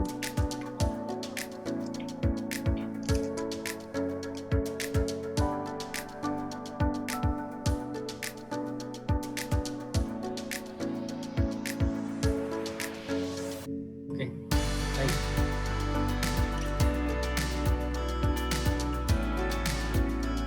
Oh, masih. Ada beberapa pertanyaan yang terkait dengan guru. Sebetulnya tadi di paparan kami sudah jelaskan bahwa seluruh peserta yang bisa mengikuti adalah yang bisa mengikuti adalah 4 jenis ini. Yang pertama adalah THK 2 sesuai dengan database THK 2 BKN, itu bisa mengikuti. Kemudian guru non ASN yang masih aktif mengajar di sekolah negeri di bawah kewenangan pemerintah daerah dan terdaftar sebagai guru di Dapodik. Jadi posisinya saat ini guru non ASN tersebut terdaftar di Dapodik. Itu menjadi syarat mutlak. Itu yang kedua.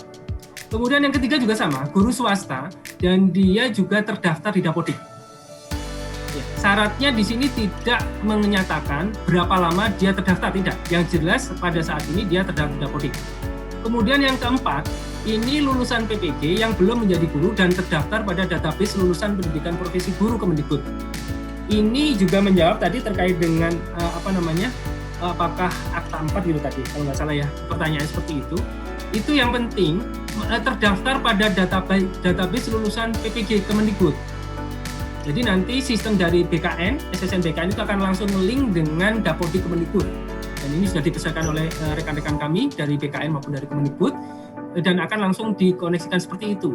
Itu menjadi persyaratan ya. Jadi persyaratan siapa yang bisa mengikuti seleksi ini. Sedangkan kalau kita lihat di sini, persyaratan itu tidak mensyaratkan adanya sertifikat pendidik. Ya. Jadi tidak mensyaratkan ada sertifikat pendidik. Namun ya nanti yang akan kita lihat, yang pertama adalah sertifikat pendidik yang dimiliki yang bersangkutan terlebih dahulu.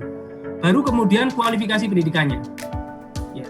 Jadi sertifikat pendidiknya akan dilihat dulu, baru kualifikasi pendidik. Kalau sertifikat pendidiknya sesuai, maka yang akan digunakan adalah serdiknya. Sedangkan apabila tidak sesuai, yang dilihat selanjutnya adalah kualifikasi pendidikannya. Dan ini sesuai dengan SE dari Dirjen GTK tersebut yang pada nomor tersebut yang kami sampaikan di bawah tersebut. Dan kemudian Bapak Ibu sekalian terkait dengan tadi bagaimana mekanisme masa kerja 3 tahun dan sebagainya. Justru yang nanti yang bersangkutan sudah terdaftar di Dapodik ya, dan berusia di atas 35 tahun, untuk mereka yang sudah berusia di atas 35 tahun dan sudah berstatus aktif sebagai guru di Dapodik, maka yang bersangkutan akan mendapatkan nilai tambahan 15%. Begitu juga THK 2. THK 2 yang kemudian terdaftar di database THK 2 BKN dan berstatus aktif sebagai guru 3 tahun di Dapodik, maka yang bersangkutan akan mendapatkan tambahan nilai 10%. Kemudian itu tadi terkait dengan pertanyaan serdik, jadi tidak menjadi syarat wajib, tapi menjadi syarat yang menjadi tambahan nilai yang menguntungkan apabila yang bersangkutan memiliki sertifikat pendidik yang sesuai. Kemudian terkait dengan kontrak, jadi kontrak sesuai dengan Permenpan 70 itu paling nanti masing-masing instansi bisa 1 sampai paling singkat 1 tahun, paling lama 5 tahun, gitu kan? Tapi kemudian dapat diperpanjang sesuai dengan kebutuhan. Silakan kemudian dirancang berapa tahun yang mau dikontrak terkait dengan P3K tersebut, baik guru maupun yang non guru.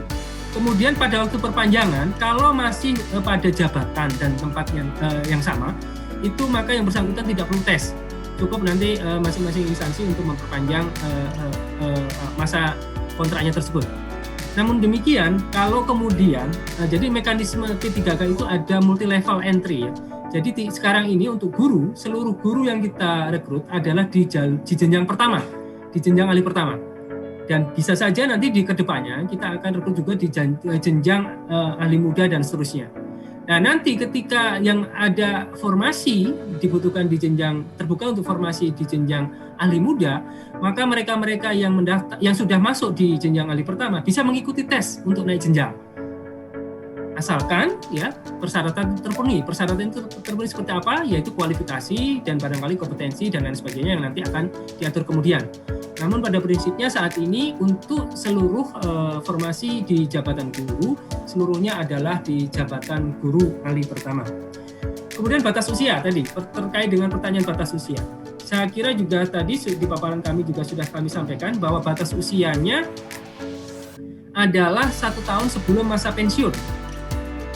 1 tahun sebelum masa pensiun. Jadi kalau guru itu pensiunnya adalah 60 tahun, maka kemudian seseorang yang berumur ya 59 tahun kurang 1 hari itu, pada saat melamar, pada saat nanti melakukan pendaftaran di SSCN itu masih dapat melakukan pendaftaran pelamaran gitu.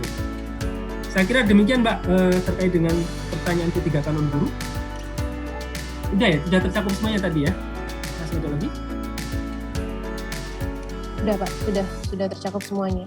Baik Pak Ari, terima kasih. Kita berlanjut ke pertanyaan berikutnya Pak, terkait dengan formasi khusus disabilitas. Ini cukup banyak pertanyaan terkait dengan disabilitas. Yang pertama Pak, apakah diperkenankan instansi memberi batasan derajat kedisabilitasan formasi khusus disabilitas? Kemudian bagaimana dengan jumlah formasi disabilitas, apakah dibedakan untuk P3K dan PNS? Kemudian yang ketiga Pak, terkait dengan pemilihan formasi, apakah instansi KL Pemda harus memberikan tanda pada jabatan yang tidak bisa diisi dari penyandang disabilitas pada halaman SSCASN BKN. Kemudian selanjutnya Pak, pada kondisi di lapangan, tunanetra memiliki beberapa tingkatan. Jadi untuk jenis yang low vision, apakah tetap mendapatkan tambahan waktu menjadi 130 menit saat seleksi kompetensi dasar. Kemudian selanjutnya Pak, video disabilitas yang harus diunggah itu seperti apa? Apakah yang menjelaskan tentang aktivitas sehari-hari atau yang terkait dengan jabatan yang dilamar? Kemudian selanjutnya Pak, terkait dengan formasi disabilitas, apakah pemerintah daerah dapat melaksanakan seleksi dengan tatap muka, jadi tidak dengan video? Kemudian yang terakhir terkait disabilitas, apakah instansi dapat mensyaratkan persyaratan tertentu untuk penyandang disabilitas? Demikian Pak. Baik, terima kasih. Pertama apa tadi? Lupa Mbak. Yang pertama apa tadi? Oh, derajat. Jadi gini, Bapak Ibu sekalian, pada prinsipnya kita membuka kesempatan seluas-luasnya untuk para penyandang disabilitas untuk dapat melamar sebagai ASN. Dan pada prinsipnya memang ada beberapa jabatan-jabatan yang serasa akan sulit untuk dilakukan oleh penyandang disabilitas. Dan ini kami sudah memberikan guideline, kira-kira jabatan-jabatan, jenis jabatan seperti apa yang bisa disandang disabilitas dan mana yang tidak dapat dilamar oleh penyandang disabilitas. Dan kami dari berbagai macam pertemuan dengan forum disabilitas, FGD, tatap muka dan sebagainya, pada prinsipnya para penyandang disabilitas tersebut akan bisa menakar diri lah, bisa tahu diri juga. Mereka juga tidak akan melamar ke jenis-jenis disabilitas yang dia sendiri tidak mampu untuk melakukan tugas-tugas tersebut. Jadi pada prinsipnya jalan tengah tersebut yang kami ambil Bapak Ibu sekalian, kita memberikan kesempatan sepenuhnya seluas-luasnya kepada penyandang disabilitas, tapi di sisi lain juga penyandang disabilitas nanti diharapkan juga mengerti kira-kira untuk tidak melamar pada jabatan-jabatan yang akan menyulitkan bagi dirinya untuk melakukan tugas-tugas tersebut. Dan tadi kami juga sudah sampaikan ada beberapa jenis jabatan yang bisa yang dapat diisi, yang sifatnya administratif, yang rutin, yang tidak memerlukan persyaratan khusus, yang tidak memiliki risiko tinggi. Tapi kemudian ada jabatan yang tidak dapat diisi, sebagian tidak diisi, misalnya dengan mobilitas tinggi dan cepat, waktu kerjanya tidak pasti, terkait dengan bencana, huru-hara, kebakaran, kemudian risiko lingkungan kerjanya risiko tinggi dan lain sebagainya. Itu yang dilakukan. Kemudian juga terkait dengan pertanyaan kedua, apakah ada kesamaan atau pembedaan antara disabilitas di CPNS dan di P3K? Sekali lagi Bapak Ibu sekalian, untuk CPNS memang ada formasi khusus penyandang disabilitas sepanjang paling sedikit 2%, gitu ya. Paling sedikit 2% dari CPNS. Dan selain itu juga disabilitas tetap bisa melamar di formasi lainnya. Sedangkan di P3K kita tidak melakukan formasi khusus seperti itu karena sangat sulit untuk memapping mana mana unit-unit dan mana tempat-tempat sekolah yang seperti kami sampaikan untuk P3K guru, sekolah-sekolah yang berpotensi untuk dialokasikan sebagai formasi untuk penyandang disabilitas tersebut. Maka yang kita lakukan adalah mereka akan kita berikan nilai tambah sebesar 10% dari nilai total maksimum kompetensi teknisnya. Jadi misalnya kalau nanti kompetensi teknisnya maksimumnya 100, maka dia akan kita beri tambahan nilai 10 gitu, untuk penyandang disabilitas tersebut. Dan harapannya itu yang kemudian mampu mendorong yang bersangkutan untuk lebih kompetitif dengan peserta lainnya. Itu yang kita lakukan untuk P3K. Jadi tidak ada formasi khusus penyandang disabilitas, tapi kita berlakukan penambahan nilai bagi mereka yang terbukti disabilitas. Kemudian verifikasinya. Nah, verifikasinya ini menarik Bapak Ibu sekalian. Verifikasinya itu yang pertama dengan menggunakan surat keterangan dokter ya. Jadi yang bersangkutan wajib melakukan pelamaran dengan keterangan dokter dan seterusnya.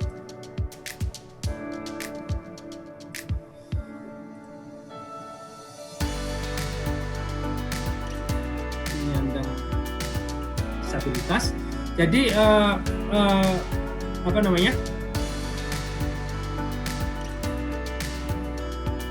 slide berapa ya? Oke, saya nggak menemukan slide-nya. Jadi pada prinsipnya penyandang disabilitas itu perlu mengupload surat keterangan pelamaran yang menyatakan bahwa yang bersangkutan disabilitas dari puskesmas atau rumah sakit pemerintah. Yang kedua itu dia harus melakukan verifikasi. Ya. Verifikasinya memang kami karena ini masih masa pandemi ya, COVID dan lain sebagainya, sehingga dikurangi pertemuan secara fisik dan seterusnya, maka kemudian kita lakukan dengan metode teknologi informasi. Dan teknologi informasi tersebut bisa dilakukan dengan melakukan video. Dan saya kira juga video ini bukan merupakan hal yang susah untuk zaman saat ini.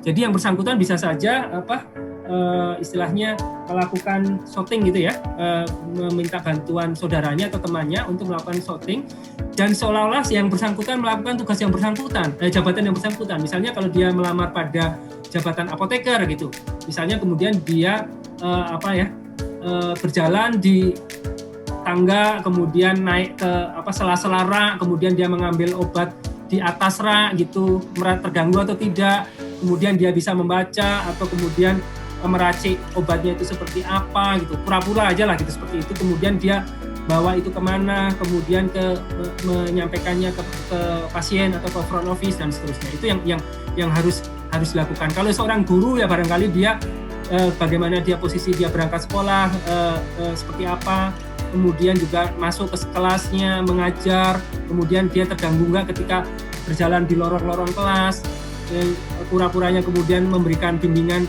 kepada anak didiknya dan seterusnya. Itu yang harus dilakukan, dan memang kami harapkan bisa menggambarkan secara komprehensif terkait dengan yang bersangkutan. Jadi kalau seandainya terjadi meragukan gitu, misalnya videonya hanya setengah badan dan seterusnya, itu mohon bisa untuk digali kembali, dimintakan kembali terkait dengan video-video supaya lebih clear, supaya lebih satu badan dan seterusnya.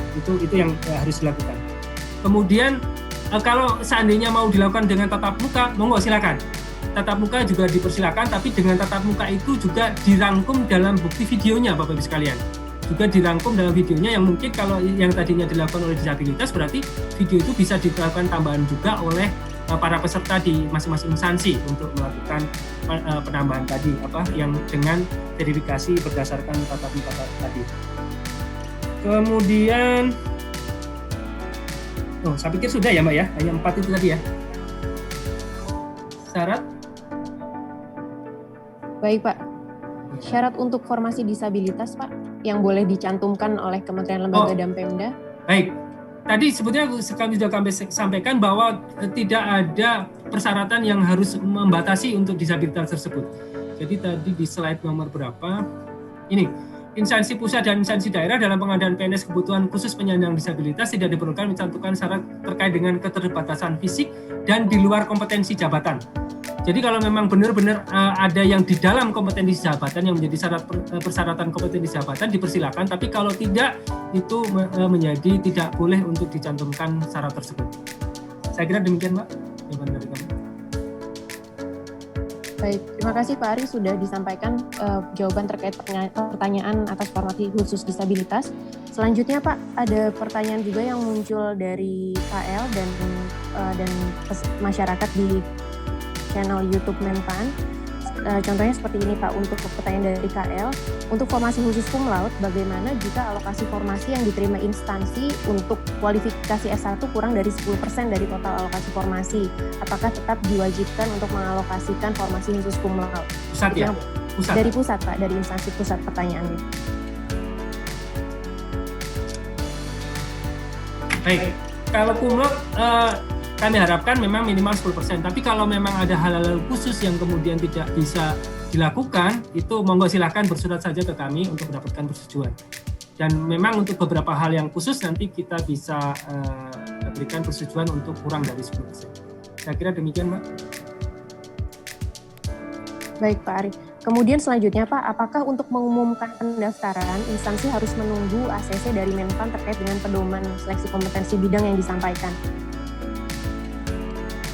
Iya, khusus untuk instansi pusat, saya pikir sudah banyak yang melakukan, yang sudah kami ACC SKB-nya, pedoman SKB-nya. Untuk instansi daerah juga sudah ada beberapa, segera saja. Jadi memang idealnya segera saja untuk dilakukan pengajuan tersebut dan bisa menghubungi PIC kami untuk secepatnya dilakukan, sehingga nanti ketika sebelum pengumuman semuanya sudah clear. Baik Pak, selanjutnya ada pertanyaan juga terkait dengan batasan usia pelamar. Apakah instansi diperkenankan untuk membatasi usia pelamar untuk CPNS di bawah 35 tahun, kemudian membatasi domisili pelamar? Demikian Pak. Baik. Terkait dengan usia, sebetulnya sesuai dengan undang-undang ada, peraturan yang ada, memang usia paling tinggi adalah 35 tahun, dan beberapa usia untuk tadi seperti saya sampaikan untuk dokter spesialis, dokter gigi spesialis, kemudian dosen, S3 itu bisa sampai 40 tahun. Pada prinsipnya kalau mau ada pengurangan usia di bawah itu, silakan kalau ada memang sesuai dengan kompetensi jabatannya. Ada kebutuhan di kompetensi jabatan tersebut untuk usia tersebut. Kalau tidak ada alasan khusus terkait dengan kompetensi jabatan tersebut, kami dalam posisi tidak bisa memberikan rekomendasi untuk pembatasan usia tersebut. Kemudian satu lagi, domisili juga demikian Bapak Ibu sekalian. Ini pada prinsipnya seluruh warga negara Indonesia itu berhak untuk melamar dan menjadi ASN, baik itu tanpa membeda-bedakan sesuai dengan sistem merit, tanpa membeda-bedakan suku, agama, ras, golongan, kondisi kecacatan, usia, gender, dan seterusnya. Jadi, dan kita juga salah satu fungsi ASN ini adalah sebagai perekat NKRI. Jadi pada prinsipnya kami sangat tidak mengharapkan adanya pembatasan terkait dengan domisili, bukan domisili ya Pak, ya tadi ya, domisili pelamar ya gitu ya, KTP pelamar gitu ya Mbak ya, asal usul pelamar itu. Ya. Betul Pak. Seperti itu. Baik Pak, terima kasih. Kemudian selanjutnya Pak, apakah instansi diperkenankan untuk mensyaratkan atau menyatakan sanksi apabila pelamar telah lulus dan ditetapkan NIP-nya kemudian mengundurkan diri? Apakah diperkenankan untuk memberlakukan sanksi atau memblacklist peserta yang bersangkutan Pak? Baik Bapak Ibu sekalian, kalau sanksi secara umum bagi mereka yang kemudian mengundurkan diri sudah ada tadi. Kemudian kalau seandainya instansi mau memberlakukan sanksi, mohon disesuaikan dengan peraturan di masing-masing instansi tersebut. Apakah peraturan-peraturan di instansi tersebut sudah ada yang membackup terkait dengan peraturan tersebut? Jadi misalnya kalau mau diberikan sanksi membayar denda 50 juta, apakah kemudian keputusan-keputusan peraturan di dalam instansi Bapak Ibu sekalian itu sudah ada peraturan yang membackup tersebut? kalau ada dipersilakan saja, kalau tidak ada, rekomendasi kami untuk tidak memberlakukannya, karena kemudian nanti kalau di kemudian hari terjadi permasalahan hukum, kami juga tidak bisa, dan kita bersama juga tidak bisa memberlakukan atau mendasarkan dasar dari sanksi tersebut. Dan kalau memang mau diberlakukan, sekali lagi, dan masih ada waktu, kalau memang ada yang memberlakukan, silakan, kemudian tapi di backup dengan peraturan yang kemudian diterbitkan oleh masing-masing instansi. Kalau di kami, seperti tadi, sanksinya hanya ada tadi yang bersangkutan tidak bisa melamar pada periode penerimaan ASN berikutnya. Demikian, Pak. Baik Pak, terima kasih. Pak, selanjutnya ada pertanyaan dari Panrek BKN terkait dengan pengadaan CPNS. Apakah semua formasi bisa dilamar oleh pelamar yang memilih formasi umum, atau instansi perlu memetakan jabatan mana saja pada formasi umum yang bisa dilamar oleh peserta penyandang disabilitas? Ini juga hampir sama dengan pertanyaan dari Kementerian Kesehatan. Apakah untuk formasi jabatan yang tidak bisa diisi dari disabilitas harus diberikan tanda pada sistem SSC ASN BKN, sehingga pada saat diumumkan pelamar disabilitas dapat memilih jabatan mana yang memungkinkan untuk dilamar. Demikian Pak.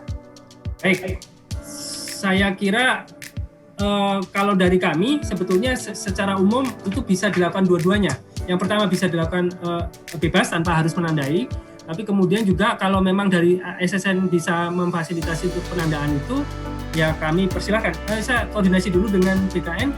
Dari tempatnya Bu Heni ada? Dari BKN ada yang join? Mohon maaf. Siapa ya? Pak Ridwan sudah gabung, Pak Ridwan? Mohon maaf, dari BKN belum ada yang gabung. Jadi nanti mohon kita koordinasikan saja. Kami koordinasikan saja dengan BKN apakah BKN kemudian bisa memfasilitasi penandaan itu atau tidak. Tapi secara konsep kalau kami membuka seluas-luasnya Bapak Ibu sekalian, membuka seluas-luasnya bagi penyandang disabilitas untuk dapat melamar di setiap jenis jabatan, dan pada prinsipnya mereka seperti kami sampaikan tadi, mereka akan tahu diri, akan menakar diri untuk tidak melamar pada jabatan-jabatan yang memang tidak bisa dilaksanakan tugasnya oleh yang bersangkutan. Oke, Mbak.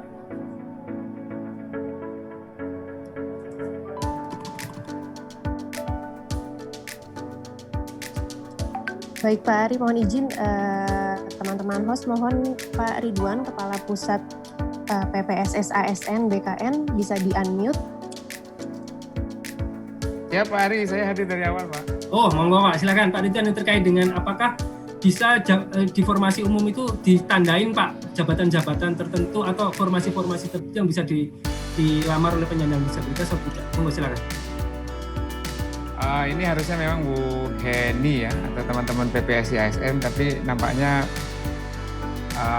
mereka ada kegiatan lain Pak, PDM Pak, pemutahiran data mandiri, sehingga saya mungkin nggak pas untuk menyatakan. Cuma begini, BKN kan tidak ada dalam kapasitas untuk tahu suatu formasi itu bisa dilamar oleh disabilitas atau tidak.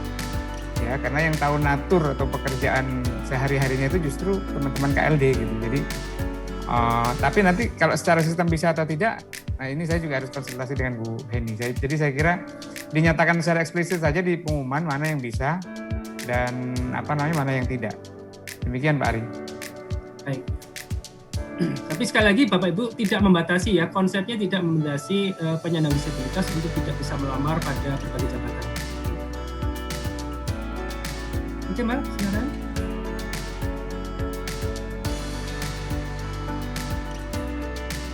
Baik Pak, masih terkait dengan akreditasi Pak, bagaimana dengan akreditasi di masa transisi? Itu Pak, kira-kira apa yang harus digunakan oleh pelamar ketika memang akreditasinya itu masih dalam masa transisi? Demikian Pak Ari.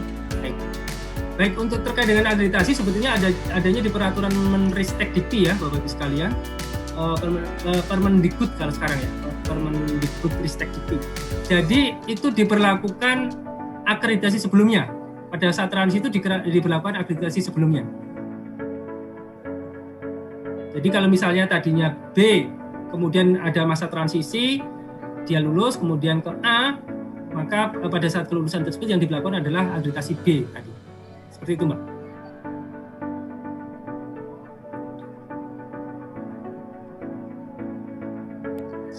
Baik Pak, terima kasih Pak. Kemudian selanjutnya Pak, untuk formasi P3K guru, apa batasan kewenangan instansi daerah terhadap tahapan penerimaan P3K guru? Terkait persyaratan pengumuman penerimaan, poin-poin apa saja yang perlu dicantumkan pada saat pengumuman penerimaan? Demikian Pak. Baik.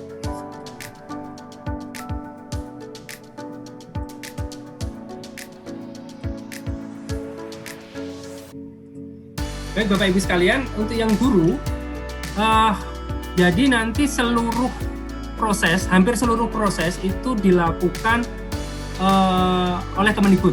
Jadi seleksi, kemudian pengumuman dan sebagainya itu dilakukan, verifikasi dan sebagainya itu dilakukan oleh Kemendikbud. Seleksi juga dilakukan oleh Kemendikbud menggunakan CA2NBK. Yang tugas instansi daerah hanya pada saat pengumuman. Pengumuman lowongan itu pada Permenpan 28 itu juga sudah kami sampaikan bahwa instansi daerah tidak perlu mengumumkan secara detail terkait dengan persyaratan, hanya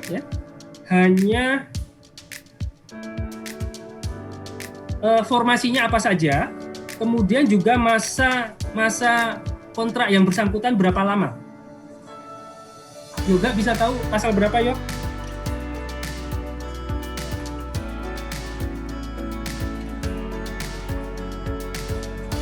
Bentar, pasalnya saya cari dulu.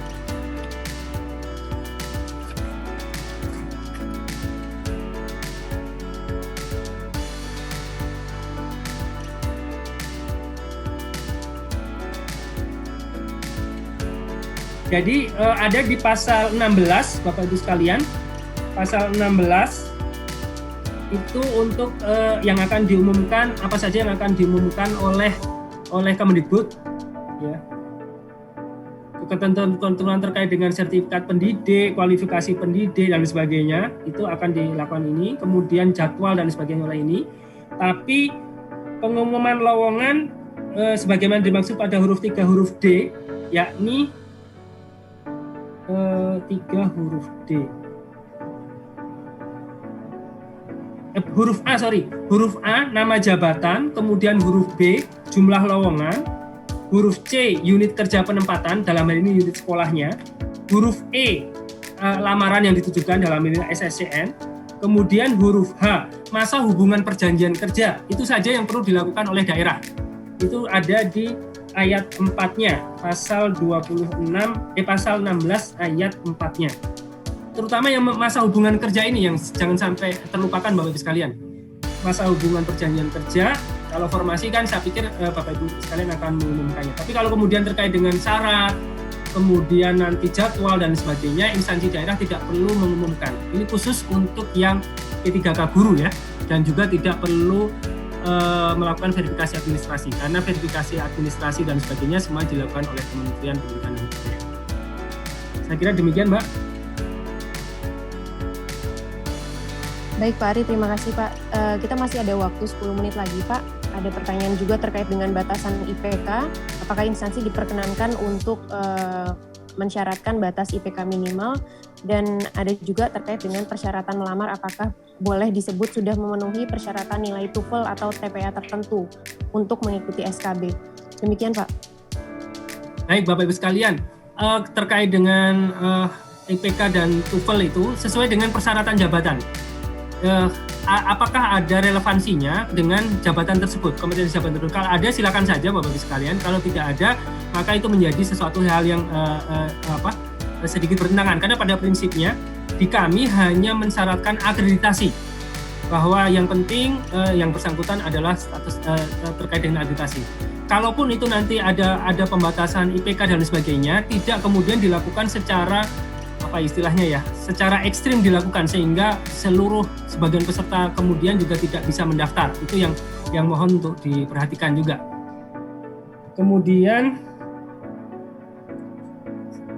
IPK sama apa tadi satu lagi? Sudah ya Pak, terkait dengan syarat ya. IPK dan persyaratan TOEFL untuk TOEFL ya. SKB, Pak. TOEFL monggo saja silakan, kalau memang sesuai dengan persyaratan jabatannya silakan ditambahkan. Silakan. Kemudian Pak, apakah instansi wajib mencantumkan nomor call center untuk seleksi penerimaan yang bisa dihubungi oleh masyarakat? Baik, Bapak Ibu sekalian, pada prinsipnya call center wajib, Bapak Ibu sekalian. Call center itu wajib dicantumkan di masing-masing instansi dan juga linknya juga disampaikan ke SSCN. Nanti dari ke SSCN juga akan, saya kira ada kolom di sisi sistem adminnya untuk mencantumkan call center ataupun media sosial lainnya yang kemudian bisa dihubungi oleh para peserta. Yang jelas ini ada beberapa hal yang memang ketika pertanyaan masuk terkait dengan dari pelamar dan sebagainya itu harus kita klasifikasikan mana yang memang harus dijawab oleh SSCN, mana yang harus dijawab oleh instansi, mana juga yang harus dijawab oleh Menpan. Itu memang sudah ada hal-hal yang khusus atau klasifikasinya. Saya kira demikian, Mbak. Jadi wajib ya, sekali lagi wajib call center. Walaupun tidak telepon ya, tidak harus telepon, bisa saja dalam bentuk media sosial dan sebagainya. Demikian. Baik Pak, terima kasih. Jadi teman-teman yang memantau di YouTube, calon pelamar juga bisa mengakses call center masing-masing KL ya Pak ya, tidak hanya melalui telepon, tapi juga bisa dibuka melalui media sosial. Terima kasih Pak Ari. Kemudian selanjutnya Pak, ada juga pertanyaan terkait dengan syarat akreditasi universitas Pak. Apakah bisa ditetapkan bahwa akreditasi minimal B? Demikian Pak Ari. Ya, baik Bapak Ibu sekalian, kalau di aturan kami hanya menyatakan akreditasi, jadi kami tidak membatasi akreditasi apa itu A, B atau C kecuali untuk yang kumlot. Kecuali untuk yang kumlot. Kumlot itu akreditasi perguruan tinggi A dan prodinya A. Namun demikian seperti kami sampaikan tadi, kalau memang dipertimbangkan ada syarat-syarat jabatan yang membutuhkan persyaratan seperti itu dipersilakan, hanya saja tetap dengan konsep membuka kesempatan seluas-luasnya. Jadi tidak terlalu mengekang dan juga mohon juga diperhatikan dengan ketersediaan SDM yang ada di daerah tersebut. Jangan-jangan nanti kalau misal di suatu daerah kemudian akreditasinya terlalu tinggi, kemudian juga jadi pelamarnya tidak ada, itu kan juga berpotensi masalah juga seperti itu. Itu secara konsep demikian. Jadi dari kami terakreditasi, tapi kalau Bapak Ibu sekalian mau menambahkan dengan syarat tidak sesuai dengan persyaratan jabatan, dan tidak membuat peserta menjadi terbatas atau menyulitkan bagi peserta pada umumnya. Saya kira demikian, Mbak. Masih 5 menit lagi ya. Oke. Baik Pak Ari, masih ada waktu kurang lebih sekitar 5 menit lagi Pak. Ini pertanyaan terkait P3K guru Pak. Sebetulnya terkait dengan penganggaran, mungkin bisa disampaikan Pak secara singkat terkait dengan penganggaran, serta untuk SK-nya apakah nanti SK perjanjian kerja dilakukan oleh Kemendikbud atau masing-masing instansi daerah. Demikian Pak. Oh ya, baik. Ini tadi saya waktu menjelaskan peran pemerintah daerah dan Kemendikbud saya agak kelewatan. Jadi nanti tadi pada waktu pengumuman lowongan itu memang ada kontribusi dari daerah ya, untuk pengumuman dan sebagainya. Kemudian nanti pada waktu verifikasi itu Dikbud, tapi pada waktu seleksi itu sebetulnya secara prinsip semuanya akan difasilitasi oleh Dikbud. Tapi nanti itu silakan dari Dikbud akan koordinasi juga dengan dinas masing-masing daerah. Saya koordinasinya bukan di kami, tapi di Dikbud. Kemudian pada waktu pengumuman nanti juga masih dilakukan oleh Dikbud, dan ketika pengumuman akhir, jadi sudah pada waktu yang bersangkutan itu lulus akhir, itu nanti akan diserahkan oleh Ketua Pansenas dari BKN itu untuk mereka yang lulus, dan kemudian akan diserahkan ke masing-masing PPK-nya masing-masing, ke PPK-nya masing-masing untuk kemudian dilakukan pengangkatan. Nah, disitulah kemudian nanti peran PPK, pemerintah instansi daerah menjadi ada lagi gitu. Jadi di poin 1-2 masih, poin 5 sebagian, poin 6 itu menjadi tanggung jawab instansi daerah. Kemudian tadi terkait dengan penganggaran ya, penganggaran untuk guru, saya pikir ini memang pada waktu beberapa kesempatan juga sudah kami lakukan sosialisasi, termasuk pada waktu coaching klinik bersama Kemendikbud dan sebagainya, bahwa pada prinsipnya itu sebetulnya sudah disampaikan di Perpres 98 juga tahun 2020, pada prinsipnya anggaran untuk P3K itu dibebankan pada APBD untuk pemerintah daerah. Tapi kemudian khusus untuk guru sesuai dengan Undang-Undang APBN, maka ada alokasi dana sebesar 19, sekian T untuk gaji guru ya. Untuk gaji gurunya saja. Sedangkan kemudian untuk tunjangan dan sebagainya belum masuk di dalam aturan tersebut. Namun demikian sebetulnya bagaimana alokasi di situ masuk di dana alokasi umum dan lain sebagainya. Tapi mekanisme mata anggarannya dan di mana-mana itu bukan dalam kewenangan kami untuk bisa menjawab ini. Jadi mungkin lebih tepatnya untuk ditanyakan di Kementerian Keuangan. Saya kira demikian Mbak jawaban dari kami. Terima kasih.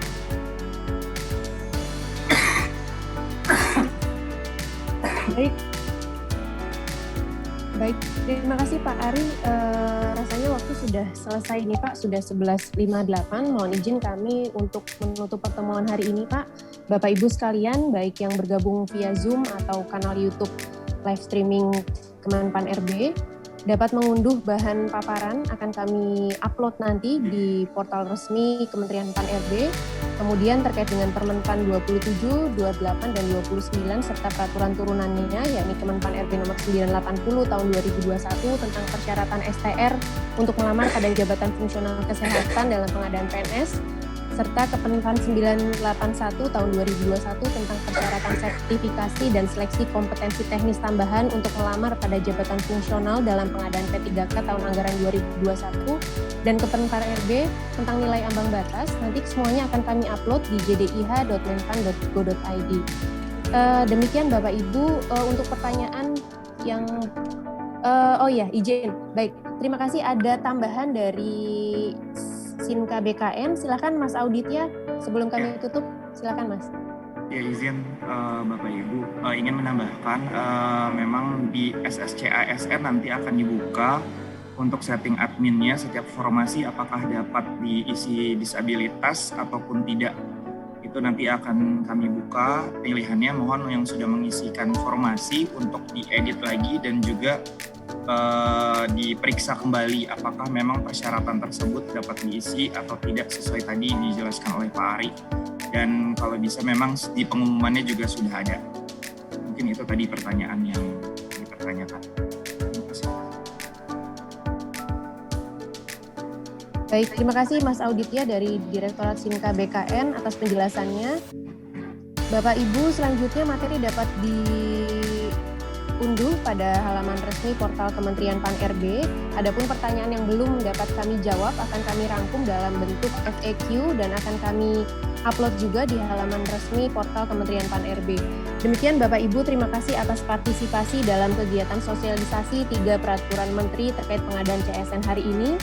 Mudah-mudahan kita selalu dalam keadaan sehat. Terima kasih. Billahi taufiq wal hidayah. Assalamualaikum warahmatullahi wabarakatuh.